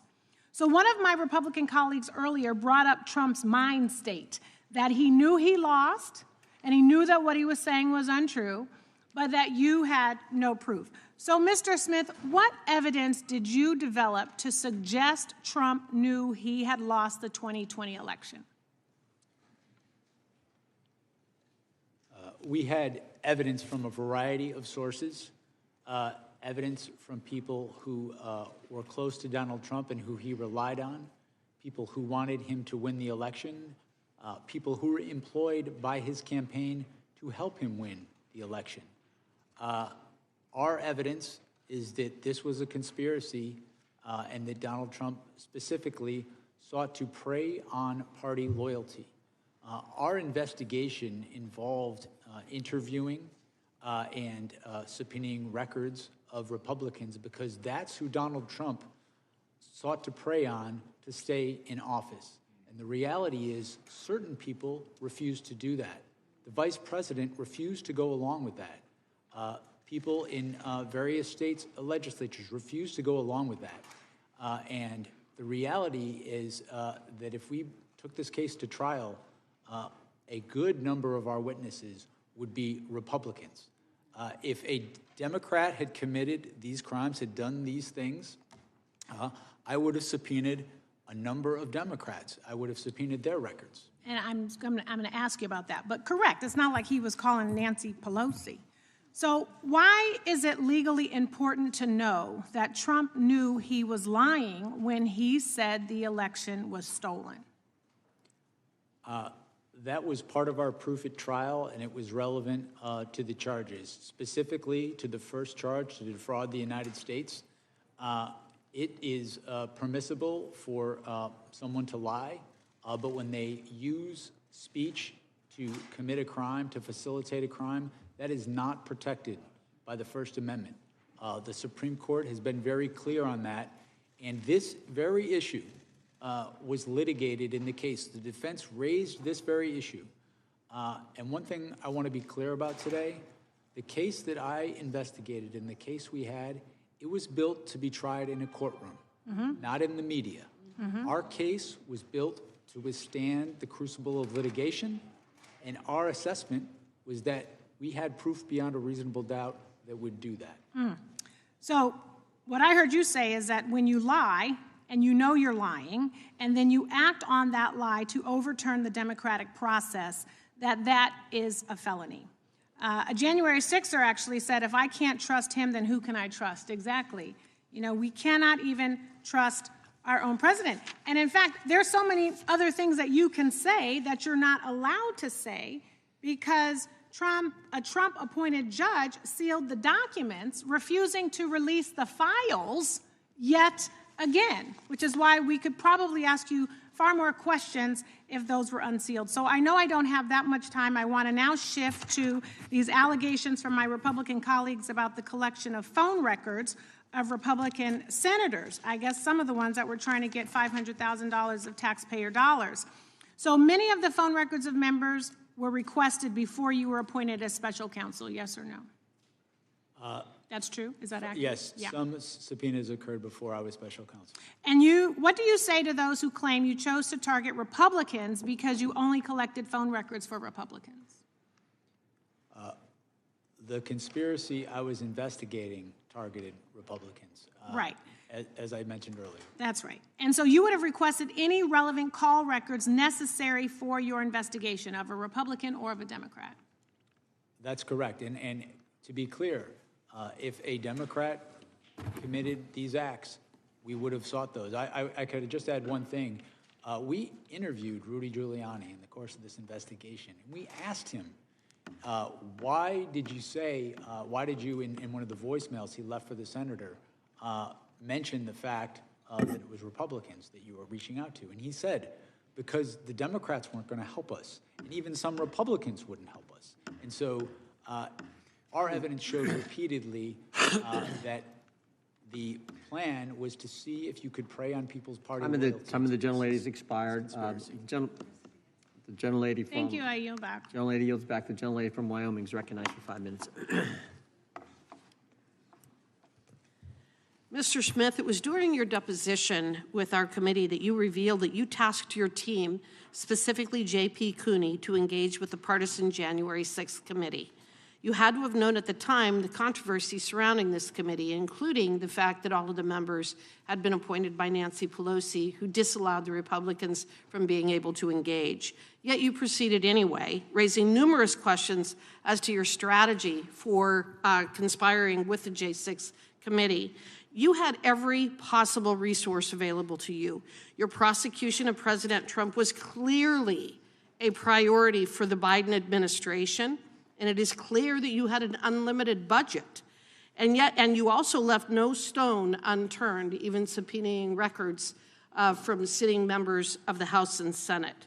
So what information could the J6 committee possess that you and the nation's top law enforcement agency could not obtain on your own? I did request J.P. Cooney. What did they have that you couldn't obtain on your own? In any investigation, you would, What information did they have that you were not able to obtain on your own? I couldn't know that until I had their information. Was there anything there? Did you find that they had information that you were not able to obtain? I don't recall specifically every bit of information. What I can tell you is we took in their information because we wanted to collect any information that could be relevant. We made our own independent assessment of the evidence. Okay, so from the time that you were appointed as special counsel up to the date of your resignation in January of 2025, did you personally have any contact with any members, staff, or contractors of the House's January 6th Select Committee, and if so, who? I do not believe I had contact with anybody personally from the January. The January 6th Committee failed to archive or preserve its video recordings of witness interviews, deleting or destroying as many as 900 interview summaries or transcripts involving more than 1 full terabyte of digital data. I repeat, the J6th Committee destroyed evidence. Let that sink in. Why would they do such a thing? I think we have a dang good idea. The committee actually used selective clips from these videos and transcripts during their hearings, and yet by destroying this evidence, they have denied Congress and the public the ability to obtain their full content and context. They created their narrative by selective use of the evidence before them, so how very convenient. Did you or your team receive any of those witness transcripts or video recordings of transcribed interviews from the Select Committee that were not released to the public? What I can tell you is that I requested J.P. Cooney to contact the Select Committee. Do you know if you received any of the evidence or testimony that the J6 Committee eventually destroyed? I don't have any information that the J6 Committee You don't know destroyed one any way or evidence. the other as you sit here today. No, what I'm telling you is that I requested all the information we could get from the January 6th. Has all of the information that you requested been preserved? All of the information from the J6 Committee, has that been preserved? The information that we requested and received, we reviewed it. It was Has it part of been our preserved? File. Yes, as part Thank of you. our files. And Were you or your team advised, or did you get the impression from anyone affiliated with the January 6th Committee that these documents were not for public release, even though portions of them had already been shown to the American people? Were you advised to keep any of the information from the J6 Committee confidential? as I sit here right now, I don't recall that. Okay. I recall. Did the J6 Committee provide you with the Cassidy Hutchinson testimony as part of the trove of documents that you received? As I sit here now, I don't recall, but it would Well, be very you're familiar with her testimony, aren't you? I am. And In fact, wouldn't you agree with me that Ms. Hutchinson's testimony, especially the most explosive allegations made, was comprised of hearsay upon hearsay upon hearsay? Come on, you're an attorney, Mr. Smith. You can answer the question. Of course it was hearsay. And hearsay isn't admissible in a court of law, is it? Why? Because it is inherently unreliable, and the victim or the target of a prosecution is not able to cross-examine. Isn't that correct? In fact, Mr. Smith, if you had attempted to walk into court with Cassidy Hutchinson's testimony, you would have been thrown out on your ear. No judge, no legitimate judge would have ever allowed the testimony of Cassidy Hutchins to be admitted in a court of law, would they? I disagree. Well, and then we've already talked about your record. Mr. Chairman, today, Mr. so I Chairman, can the gentlelady's understand time has long I since yield expired. back. The time of the gentlelady has expired. The gentleman from Florida. Can I do one UC request first? The gentleman is recognized. This is from factcheck.org. Meme rehashes old false claim that J6 committee destroyed evidence from October 15, 2024. And this is from the District of Columbia National Guard website, stating that this is the only National Guard unit in America which reports exclusively and only to the president. Without objection, the gentleman from Florida is recognized. Thank you, Mr. Chairman. I mean, we're definitely not in a court of law today. Half this shit wouldn't come in if we were. I mean, good God. You know? I want to talk about something one of my colleagues, Mr. Nell, said from Texas. He sits on this new January 6th subcommittee, which I also happen to sit on. And he said the same thing in the subcommittee the other week, that it wasn't President Trump that inspired January 6th, right? It wasn't him. He said in the subcommittee that it was actually Ray Epps. Ray Epps, he was the one who told people to break the law and the windows and the doors and to beat police officers and hang Mike Pence and try to break into the floor of the House and wiping feces on the walls. It was all this guy, Ray Epps, right? So who is Ray Epps? Why is he so powerful? So, I mean, I just did a quick, Google search of Ray Epps, and his Wikipedia page says the powerful Ray Epps is a wedding planner to the Oath Keepers. This is the wedding planner? That's the mastermind of January.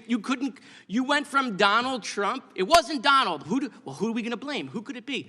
How about the wedding planner to the Oath Keepers? I mean, it's just pathetic. But, my colleagues love the past, Mr. Smith. Love the past. That's why you're here before Pam Bondi. Okay? We haven't had the Attorney General here. We didn't have her last year. She's the only one in the cabinet to not come in committee of reference. But they love the past. Oh, they love talking about January 6th and Hunter Biden and COVID and Barack Obama and Hillary's emails. They love the past. These people love the past so much they're still reenacting the Civil War. Okay? Love the past. Right now. But they hate talking about the present. But you know what? Let's talk about the past real quick. Here are some quotes, because I heard one of my colleagues call you a hypocrite. Here are some quotes from my colleagues. Chairman Jordan, right after January 6th, stop the violence, support Capitol Police. Ted Cruz, those storming the Capitol need to stop right now. The Constitution protects but not violence. Chip Roy, today the People's House was attacked, which is an attack on the Republic itself. Steve Scalise, United States Capitol Police saved my life. Lindsey Graham, when it comes to accountability, the president needs to understand his actions were the problem. Troy Nels, oh my God, him again. I'm happy to stand shoulder to shoulder with Capitol Police. Darrell Issa, the violence and turmoil we witnessed in Washington, D.C. was completely unacceptable. Rep. McClintock, the attack on Capitol strikes the most sacred act of our democracy. And former Speaker of the House, Kevin McCarthy, whose name we heard a lot today, what did he have to say about it? Let me be clear, last week's violence attack on the Capitol was undemocratic, un-American, and criminal. And make no mistake, those who were responsible should be brought to justice. The president bears responsibility. Period. Or exclamation point. But let's talk also about, the present. That's the past. Let's talk about the present. These are the guys who created the weaponization committee for the DOJ. So let's talk about the present. Jerome Powell facing investigation. Okay. In fact, we heard about Jonathan Turley, that he's some legal messiah. Jonathan Turley calls the Jerome Powell thing legitimate concerns of retaliation. Lisa Cook under investigation. Mark Kelly, United States Senator, under investigation. Adam Schiff, United States Senator, under investigation. Eric Swalwell, United States Representative, under investigation. Chris Christie, potentially under investigation. Jack Smith, oh, that's you, under investigation. Okay, Miles Taylor, former Chief of Staff to United States Department of Homeland Security, under investigation. Christopher Krebs, former Director of Cybersecurity, under investigation. Indicted. James Comey, Letitia James. John Bolton. It's weird that they indicted John Bolton but stole his foreign policy. Accused of crimes. Former President Joe Biden. Former President Barack Obama. Revoked or threatened with revocation of Secret Service protection. Kamala Harris. Hunter Biden. Ashley Biden, the daughter of President Joe Biden. Mayorkas. Mike Pompeo. Brian Hook. General Mark Milley. John Bolton. Dr. Anthony Fauci, the guy Trump gave a medal to. Security clearance revoked. Joe Biden, Anthony Blinken, Jacob Sullivan, Lisa Monaco, Mark Zaid, Norman Eisen, Letitia James, Alvin Bragg, Andrew Weissman, Hillary Clinton, Liz Cheney, Kamala Harris, Adam Kinzinger, Fiona Hill, Alexander Vindman. Miles Taylor, I could keep going. Any questions about any of that? We know you don't. But will the gentleman yield for a question? I will, please. Because you have a way of synthesizing that nobody else does, Mr. Moskowitz. Listening to our colleagues today, I wonder if they actually believe any of this would have happened had Donald Trump simply accepted the results of the election. You mean like Al Gore did when he lost 5-4 at the Supreme Court? Yeah. Yeah. Would any of this, would the violence have happened? Would the fake counterfeit slates have happened? No, the threats against Vice President Pence? No, none of it would have happened. And Leon Panetta would still have his security clearance, so would John Brennan, so would Michael Morrell, Michael Vickers. I can't get them all in, Mr. Chairman. I can't get them. I have like 4 more pages of the weaponization of the The Department time of of the gentleman from Florida Concern. has expired. The gentleman from South Carolina is recognized. Thank you, Mr. Chairman. Mr. Smith, when was the initial indictment issued on President Trump? August 1st, 2023, does that sound about right? That's in the election case.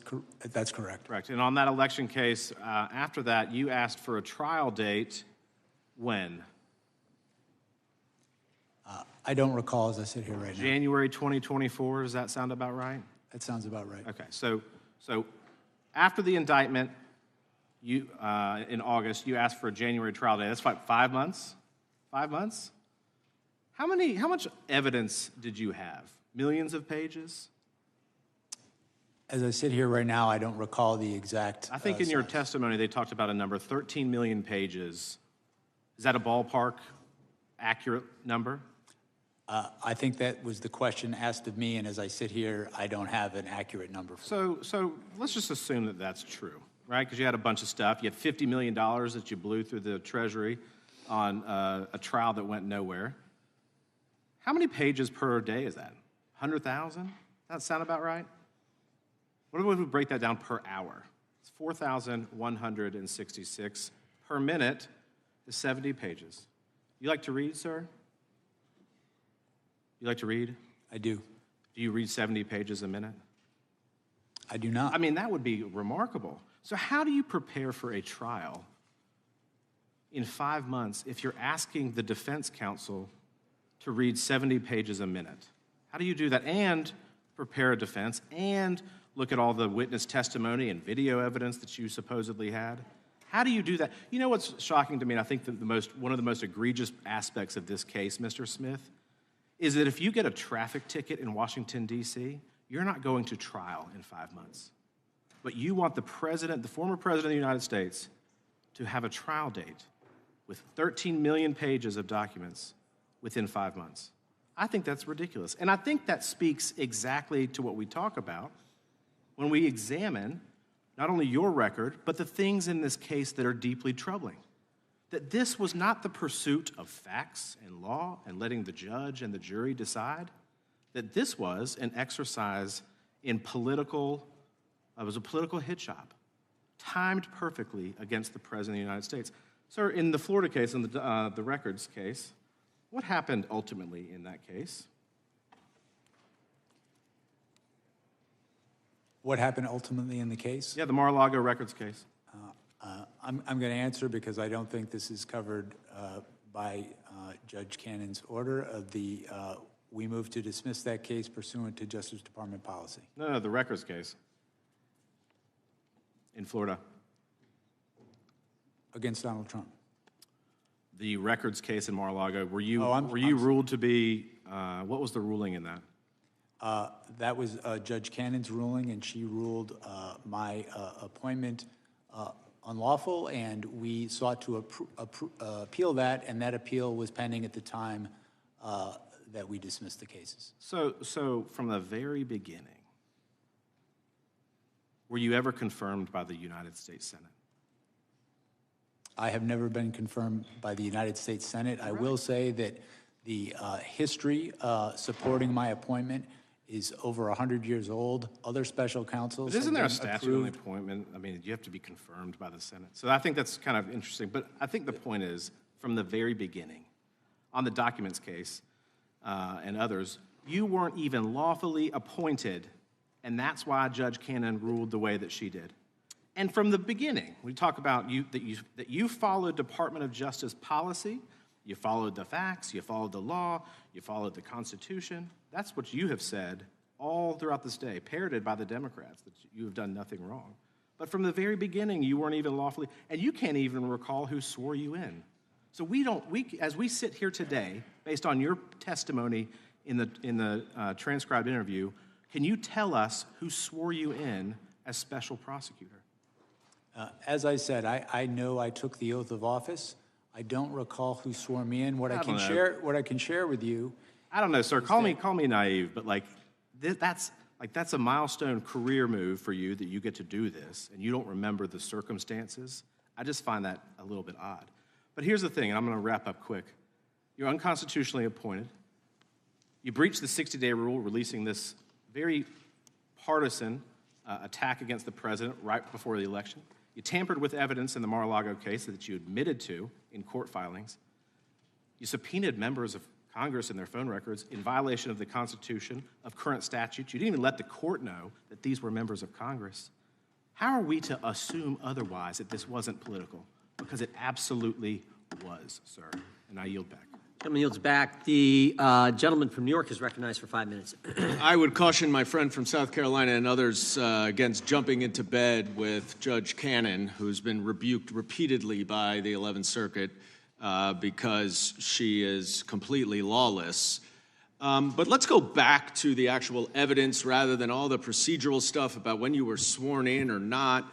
I don't blame you for not remembering that. You've been probably sworn in a dozen times. It doesn't jump out at you.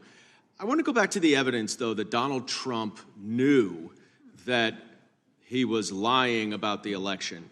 And I'd ask you to say, if you could, specifically, who gave evidence to you that supported your conclusion that he knew that he was lying? That came from a number of sources. It came from staff in the White House who talked to him and told him that his fraud claims were not true. It came from staff on his campaign who told him that. It came from members of the Department of Justice. It came from state officials who, when he tried to press them to do things in contravention of their oath, they refused to. They asked him for evidence, and his co-conspirators, and they never provided it. Over and over again, the people who had who were best situated to know how the elections were conducted in these states, he either avoided contacting them or disregarded the clear debunkings that were provided to him, such as by the Georgia Secretary of State. Right, and I mean, that's a lot of evidence, but we know that his attorney general at the time also concluded, quote, he knew well that he lost the election, Bill Barr, and yet he incited a riot on January 6th, and 4 of the brave officers who defended the Capitol and defended my colleagues on the other side of the aisle are here today. Not a single Republican member of this committee has recognized them or thanked them for their service, and I would like to do so today. Thank you, gentlemen. Now, my colleague from California referred to a couple statements from your former colleagues in Penn and the Eastern District about your impeccable reputation as an apolitical career politician. As an alum of the Southern District of New York myself, I can tell you that many of my former colleagues also feel the same, and that's saying something coming from the SDNY to the EDNY, as you know. Mr. Smith, did you ever speak to President Biden about this case? Never. Did you ever receive orders or direction from President Biden or anyone else in the White House about this case? No. Did you ever receive any direction from the Attorney General Merrick Garland regarding how you should, whether or not you should charge this case? No, I was given the independence to make that decision on my own. An independent special counsel, exactly. I just want to point out to my colleagues who seem to think this is a politicized investigation that on February 10th, over a month, 2021, over a month after January 6th, Marco Rubio said the January 6th attack on the Capitol was far more dangerous than most realize, and we have a criminal justice system in place to address it. Who oversaw the Department of Justice on February 10th, 2021? Who was president?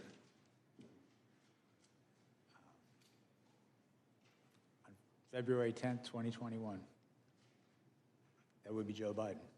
So Marco Rubio wanted Joe Biden's Department of Justice to investigate Donald Trump and his January 6th insurrectionist. I want to ask you in my last few seconds, Mr. Smith, you're not the first special counsel to investigate Donald Trump. Special Counsel Mueller, also of impeccable integrity, concluded that the 2016 Trump campaign welcomed foreign interference from Russia and used it to help them. Donald Trump has made it a litmus test to be hired in this administration to say that the 2020 election was fraudulent, even though, as you have established, it was not. And now there are senior officials in this government who are responsible for protecting our elections, who are election deniers. Can you describe in a few seconds what your concerns are about the upcoming election based on your investigation and what we know today? I believe political litmus tests are not proper for career prosecutors. I think my experience over 30 years as a prosecutor in the Department of Justice is having people who are not guided by party allegiance, but guided by experience. That's how you can trust the criminal justice system. It's the same way with our election system. Gentleman's time has expired. Thank you. I yield back. Gentleman yields back. Gentleman from Wisconsin is recognized. Yeah. First of all, just a couple of comments. There are probably 10 people on this committee who have more conversations with 15 people on this committee who have more conversations with Donald Trump than myself. But anybody who says that Donald Trump thought he won that election, that is just plain not true. No way, unless he's the best actor in the history of this building. We agree. Did Donald Trump believe? Order. That Donald Trump did not believe. Donald Trump did not believe he lost that election. He just didn't. No way. And I think on January 6th, I can't believe there were any congressmen here who didn't think Joe Biden was going to be sworn in as president. So it was a riot, but it wasn't a threat to the future of the republic. Okay, now we should have posted up here a document for you to look at. Here we are. Okay, this is something we received with regard to Arctic frost. It's a list of about 70 names. I don't know whether or not you're familiar with the document. I don't believe I'm familiar with this document. Okay. The document contains just about every person who was higher up in the Donald Trump campaign. There's a little more emphasis on here on people involved in Wisconsin, but you're not familiar with the document. I'm sorry, sir, what was your question? Would you know what was in this document? These names, you familiar with them at all?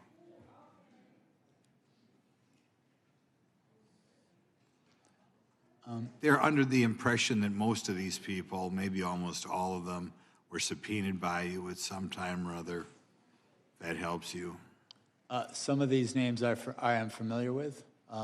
Others I'm not familiar with, or I don't recall as I sit here now. Okay. We'll eventually submit another question for you on this later on.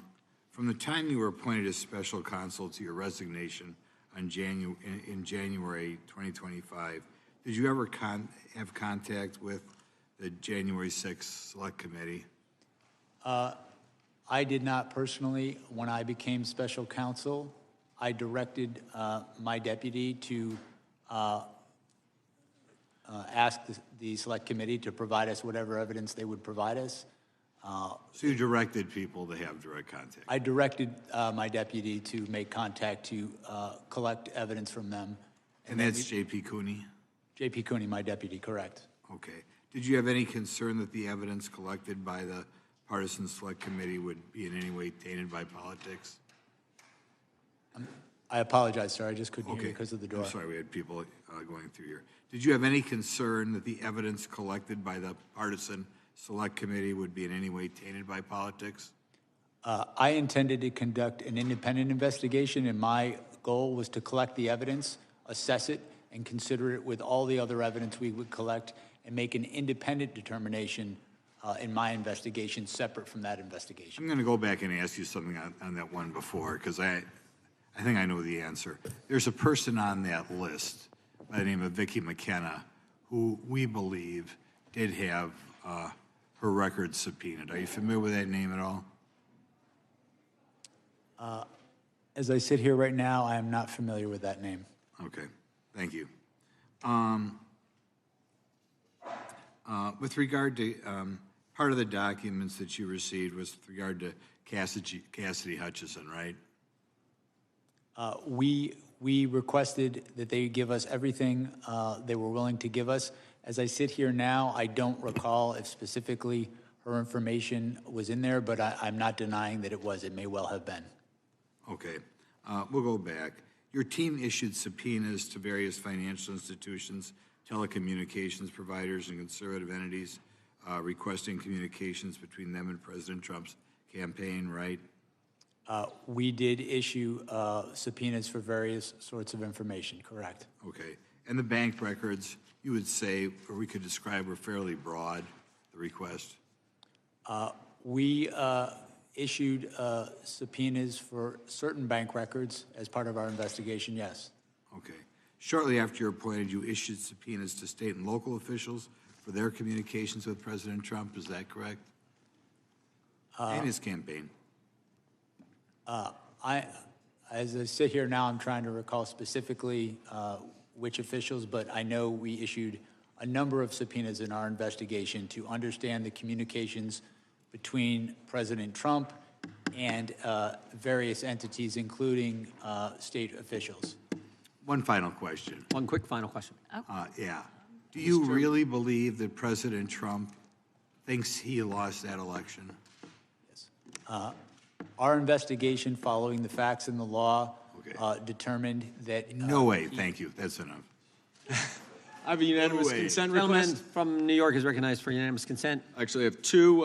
One is to an article entitled, "With A.G. Bondi next to him, Trump says deranged Jack Smith must be investigated."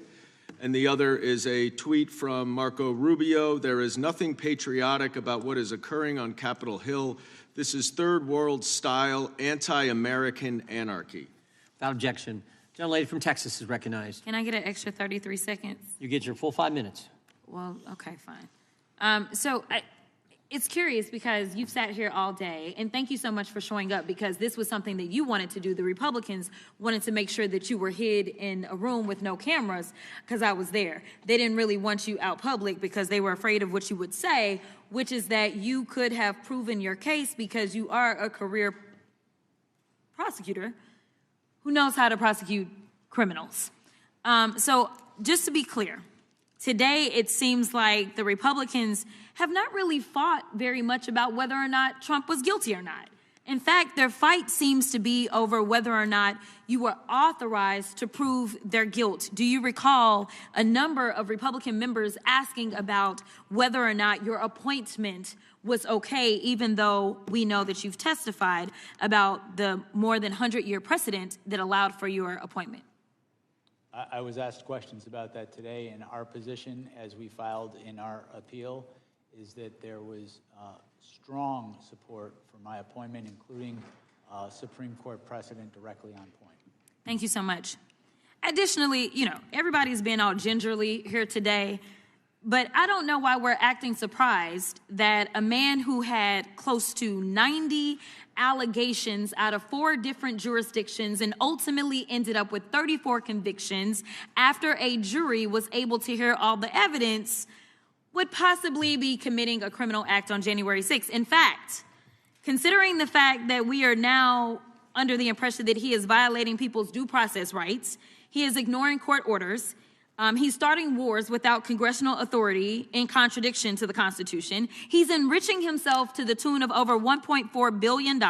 He's shaking down electeds to draw maps that will help him stay in power because the Republicans don't understand that they swore an oath to the Constitution and that we are supposed to do checks and balances. He's also shaking down TV stations to get money. So why are we trying to pretend as if it is out of the realm for this particular man to commit the crime that he committed on January 6th? And frankly, the only reason he ran for president was to make sure that he would not be prosecuted, because I fully believe that you would have put him under the jail based on our long form conversation that we had.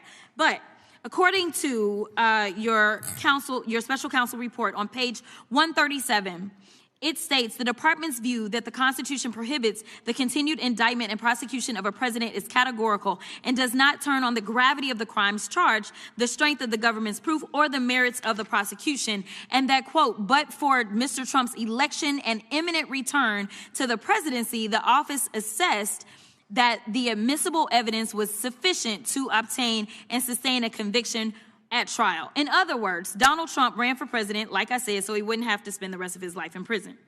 The chairman and other members of this committee have spent all day attacking you and trying to rewrite the history of January 6th. But Mr. Jim Jordan, the chairman, failed to mention how he was running around the Capitol terrified by the possibility that all those insurrectionists would harm him. In fact, on page 97 of the deposition transcript, you mentioned how Mark Meadows, the president's chief of staff, quote unquote, never saw Jim Jordan so scared. The chairman also failed to mention that he was in direct contact with the White House in the days leading up to and on January 6th, which is why his toll records were subpoenaed by your office. Let me be clear, because they're trying to act like this is Democrats on Republicans, and I guess you are a covert Democrat that knew that he was going to try to steal an election before he tried to steal that election, and so therefore you were somehow put into place. I mean, the conspiracy theories make your head spin, but nevertheless, were you going to subpoena the toll records of every single Republican simply because they were a Republican? No. We subpoenaed the toll records in the course of this investigation because they were relevant to our investigation. Relevant. Oh, okay. All right. So that means something about facts. So let's talk about facts. Donald Trump lost to Joe Biden, yes or no? That's correct. Okay. In fact, 60 federal and state courts have found that there was no evidence of election fraud. Trump's own attorney general and vice president knew that he lost the election, but he still tried to steal the election by pressuring state officials, designing fake elector plans, nearly having Mike Pence hanged, and ultimately demanding that his supporters, quote, fight like hell, correct? Correct.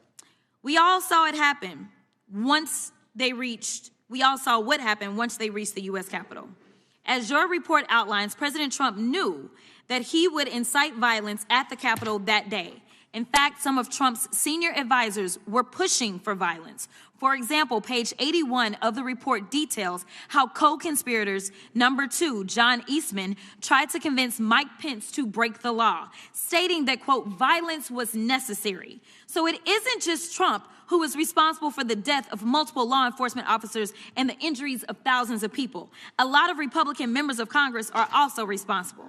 147 Republicans voted to overturn the 2020 election results, including multiple members currently serving on this committee, and I will yield. Gentlelady yields. Gentleman from North Carolina is recognized. Thank you, Mr. Chairman. Mr. Smith, we've heard a lot of information that's gone across this day as we spent it here. We've heard disregard for the First Amendment at times. We've heard talk about solely seeking charges against Donald Trump, obviously targeting. We've talked about the amount of time and reasonable time frame. But I want to ask you for a moment, I can, about some troubling reports that a prosecutor from your office, Jay Bratt, implied to Stanley Woodward that the administration would look more favorably on a judgeship application if he managed to get his client, Walt Nauta, to cooperate against President Trump and to flip on him. And we know this because Stanley Woodward himself came forth with this information. And I guess my question for you, is this appropriate behavior for a special counsel's office to leverage attorneys' future career prospects? Sir, I believe I can answer this question, even though it's regarding the Florida case, because we did filings on it, and I'm not referring to anything in the final report.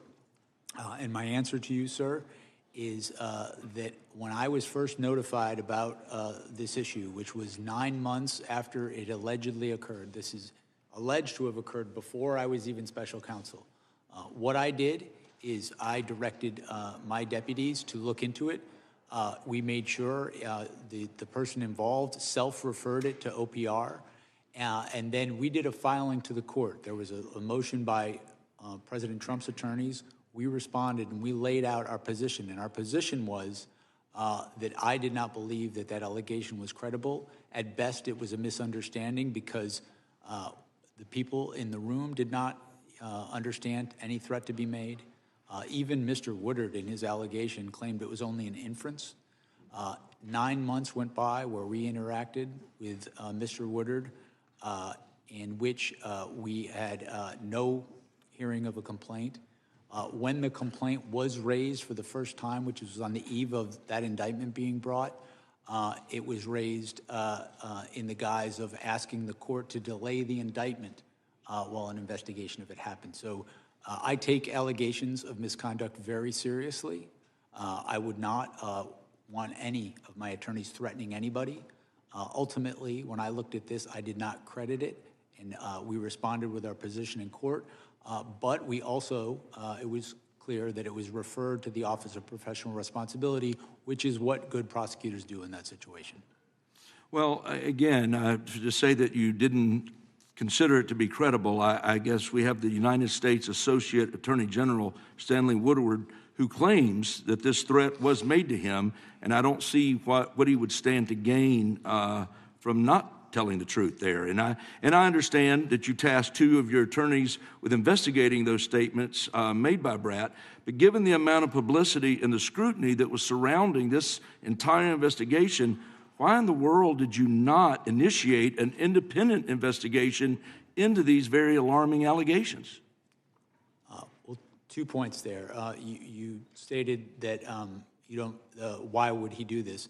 When he made the allegation, when this allegation first came from President Trump's attorneys and then days later from Mr. Woodard, he did ask for the case, the indictment, to be put off in result of this. So there was a thing he was asking for in result. And with respect to an independent investigation, that's exactly why you refer this to the Office of Professional Responsibility. They conduct an independent investigation outside of my office. Well, let me just say, for 4 years, we watched the Biden administration politicize and weaponize the Department of Justice. From going after pro-life activists to spying on faithful Catholics, the Biden administration showed disregard for impartiality. And this blatant disregard was perhaps no clearer than in the targeting of President Trump. We've talked about it all throughout this day. They knew they couldn't beat him at the ballot box, so they pursued alternative options. And I'm grateful for this committee's efforts today to investigate this conduct to ensure accountability. And while elections are not akin to jury trials, I feel strongly that the results of the 2024 election sent a clear message about how the American people feel about these politicized charges. And I think they absolutely made a difference in those 24 elections. And with that, Mr. Chairman, I yield back. Gentleman yields back. The gentleman from Missouri. Mr. Chair, I actually have a UC. Gentleman is recognized. This is, let's see, I asked unanimous consent to enter into the record this DOJ press release titled Houston Man Sentenced to Prison for Assaulting Law Enforcement with Dangerous Weapons During January 6th Capitol Breach. Without objection. My second one is I asked unanimous consent to enter into the record an article titled They Ransacked the U.S. Capitol and Want the Government to Pay Them Back, published by the Washington Post, January 21st, 2026. Without objection. Gentleman from Missouri is recognized for 5 minutes. Thank you, Mr. Chairman. Mr. Smith, after indicting the leading Republican candidate for the President of the United States on August 1st, 2023, you asked for a trial date of January 2024, just 5 months later. During your deposition, you did not dispute that that would have given Trump's legal team just 5 months to review 13 million pages and thousands of hours of video evidence, working out to nearly 100,000 pages per day. Mr. Smith, you claimed that you acted independently of the upcoming presidential election, and yet you pushed for a trial date ahead of the election.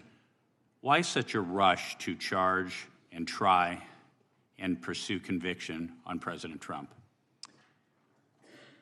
I sought to move that case forward expeditiously because the public has a right to a speedy trial as well as a defendant. That is, there is Supreme Court precedent directly on point regarding that.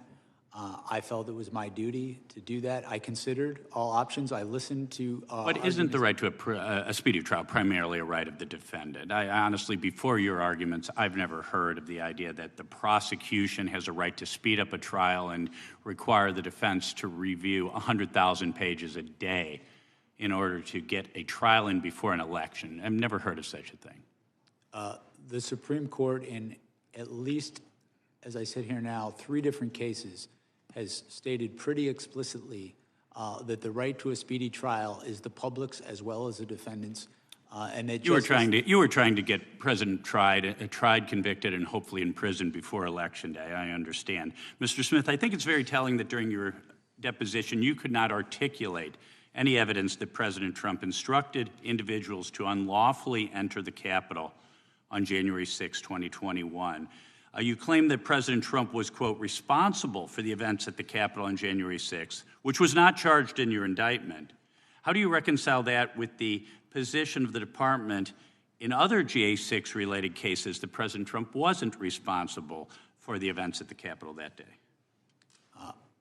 I'm not aware of the department taking a position that Donald Trump was not responsible. I think my recollection is the position that the department took in other cases is other defendants weren't not responsible themselves because of Donald Trump, that blaming him wasn't going to be a valid defense in their case. That's my recollection. So on January 6, 2021, President Trump tweeted, quote, please support our Capitol Police and law enforcement. They are truly on the side of the country. Stay peaceful, exclamation point. This seems to show clearly that Trump urged his supporters at the Capitol to remain peaceful. Is that not right? It's incorrect. First off, that... He didn't send that tweet? He sent that tweet, but he sent that tweet only after being harangued by people to send something to stop the violence at the Capitol. Okay, let's get the timeline straight then. At 1:55 p.m., there was a breach of the bike racks at the northeast perimeter. At 2:13, there were protesters breaching the Capitol, breaking into the Northwest Senate window and opening the doors. At 2:38, President Trump tweeted what I just quoted. That's 25 minutes between the Capitol building breach. Is 25 minutes, that's too slow? Would Trump have been guilty of insurrection if it were 15 minutes? Would 5 minutes? How quickly was he supposed to send that tweet to remain peaceful? My recollection, as set forth in the indictment, is the timeline of when the attack of the Capitol happened, including the tweet that endangered Vice President Mike Pence's life, was different than what you stated. So that tweet was after, of course, the riot had started. But President Trump also said, quote, we've come to demand that Congress do the right thing and only count the electors who have been lawfully selected. I know that everyone will soon be marching to the Capitol building to peacefully and patriotically make your voice heard. Peacefully and patriotically, is that an incitement of a riot? That is not. Okay. So in November 2016, Hillary Clinton disputed, she for years called President Trump an illegitimate president. He knows he stole the election as recently as September 2019. Had there been a riot around the 2016 presidential election, would Hillary Clinton be guilty of inciting insurrection? I'm not going to engage in hypotheticals. I will say that President Trump's conduct was without historical analog. Thank you, Mr. Chairman. I yield back. Gentleman yields Mr. back. Chair, may I Young lady from Vermont. Mr. Chair, I ask a unanimous consent to enter into the record the first superseding indictment for Capitol rioter and Oath Keeper Kelly Meggs, who brought weapons and armor with him to D.C. and wrote to a friend, Trump said it's going to be wild, it's going to be wild. He wants us to make it wild. That's what he said. Okay. He's calling us to the Capitol and wants to make it wild. Sir, yes, sir, gentlemen, we're heading to D.C. to pack our shit. And, Mr. Chair, I have a unanimous consent request. I ask unanimous consent to enter into the record this superseding indictment filed the Department of Justice on August 27th, 2024, that outlines how Donald Trump, among other felonies, conspired to defraud the United States in his effort to fraudulently and violently overturn the results of the 2020 election that he lost. Without objection, the gentleman from Washington is recognized. Thank you, Mr. Chair. Well, 5 hours later, here we are. One of the benefits of being a freshman member of this committee with the least amount of seniority is you get the benefit of getting everybody else listen to them talk first. I'm going to start by saying that starting out, I was not real familiar with this issue. In fact, when the chairman of the committee told me we had Jack Smith coming in, my first response privately was, "Who's Jack Smith?" And I say that because my wife and I have 5 young children. We don't have cable television, and by the time we get them to bed, we're either watching Netflix or better yet, reading books. So when I came to this, I wanted to take a real honest look at what had happened. And I should also say that, a little about what I think happened on January 6th. I think, like most Americans, think Donald Trump was cruising to re-election in 2019 with the booming economy, and then COVID happened, George Floyd happened, a lot of things got changed. But I do think in those circumstances that Joe Biden won that election. I also think, like most Americans, that January 6th was a terrible attack. I think it was a terrible riot. I don't believe it was an insurrection determined to overthrow the government, but I think it was an abhorrent day for America. I also think, like most Americans, it was extremely unfortunate for this country that the January 6th committee was a partisan event, and there was not an ability to put folks from both sides of their choosing on that committee, so there could have been a full and honest debate for the American people. I think it was politically motivated, what Nancy Pelosi did with that committee. And so when I came to this issue with a fresh look, with those kind of my priors and what I got into, what I wanted to find was that in the goodness of the rule of law, that you as an investigator carried this out to the highest ideals, and it was not a politically motivated investigation. And I think a lot about that in the 250th anniversary of America. And I think about what the framers would have thought of this and the state of the rule of law, what makes America special, what checks and balances, what keeps us from being a banana republic. But what I was disappointed to find when I looked into this issue and how you conducted the investigation was that it was a politically motivated investigation determined to influence the election in 2024. And I say that, and the thing I cannot get around as I look into this is the timing that you fought for in when the court cases would be held. Now, to my understanding, the Department of Justice says you're not supposed to have politically motivated timing of a court case. But when I look at the timing that you pushed for and the jurisdictions between New York and Florida, and with all the other things that President Trump was engaged in, that looks very politically motivated to me, and I think to the American people as they take a look at this issue to try to influence the election. So that's where I come down after today's hearing, my own independent investigation, and your commentary. I sincerely hope that conclusion is incorrect, but that's the conclusion I come to, and I think when most people, if they look through this not through a partisan lens, I think they'll come to, they will not be able to get around the fact of how you timed these elections. I think that's really to the detriment of the American Republic and for where we sit today as a country. And so my one question for you, Jack Smith, is are you familiar with the Vietnamese city of Bến Tre? I am not. Well, Bến Tre was the site of an intense firefight in early 1968.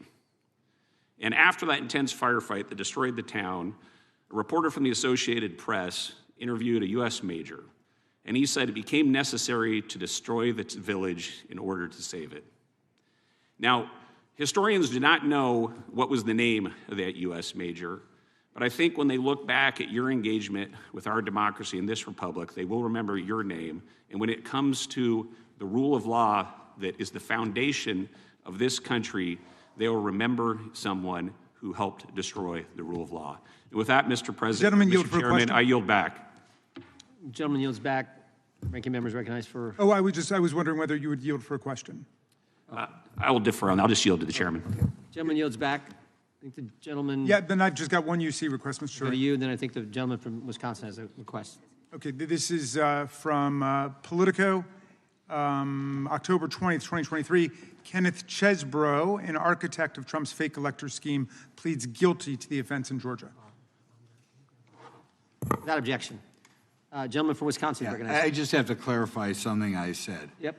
I've talked to Donald Trump over a period of time Donald Trump is 100% certain he won that election. There is 0% chance that he believes he lost. And I say that based on private conversations, which just, boom. So I want to clarify that. Noted for the record. We appreciate that. This concludes today's hearing. We thank Mr. Chairman, for me, I just have one final question for you. That it begins really just as a point of order. Okay. As you know, point of order, or is it a point of order or a question? It's a point of order leading to a question. If that's all right. That's innovative. Okay.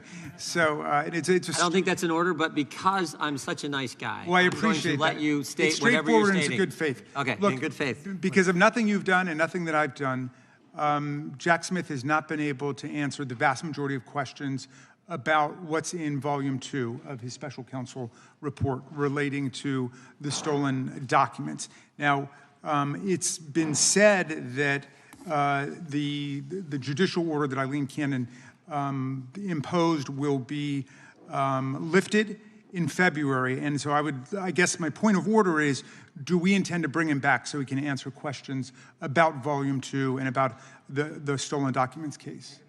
We'll take it under advisement. Okay. Well, then we're just see what the court decides to do, frankly. I got you. Well, then in that event, I've got the signatures of every member on our side who are writing to notify you of our intent to call him to testify in continuation of this hearing to answer all of the unanswered questions about the second half of his That work. will certainly factor in tremendously when we make our decision. Okay, because we have a right on the minority day to have a witness, and we will exercise that right. You're going to call him back again? Yes. Wow. Okay.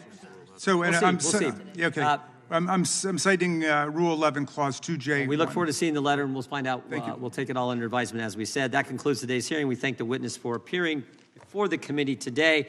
Without objection, all members will have 5 legislative days to submit additional written questions for the witness or additional materials for the record. Without objection, the hearing is adjourned. Awesome. Here's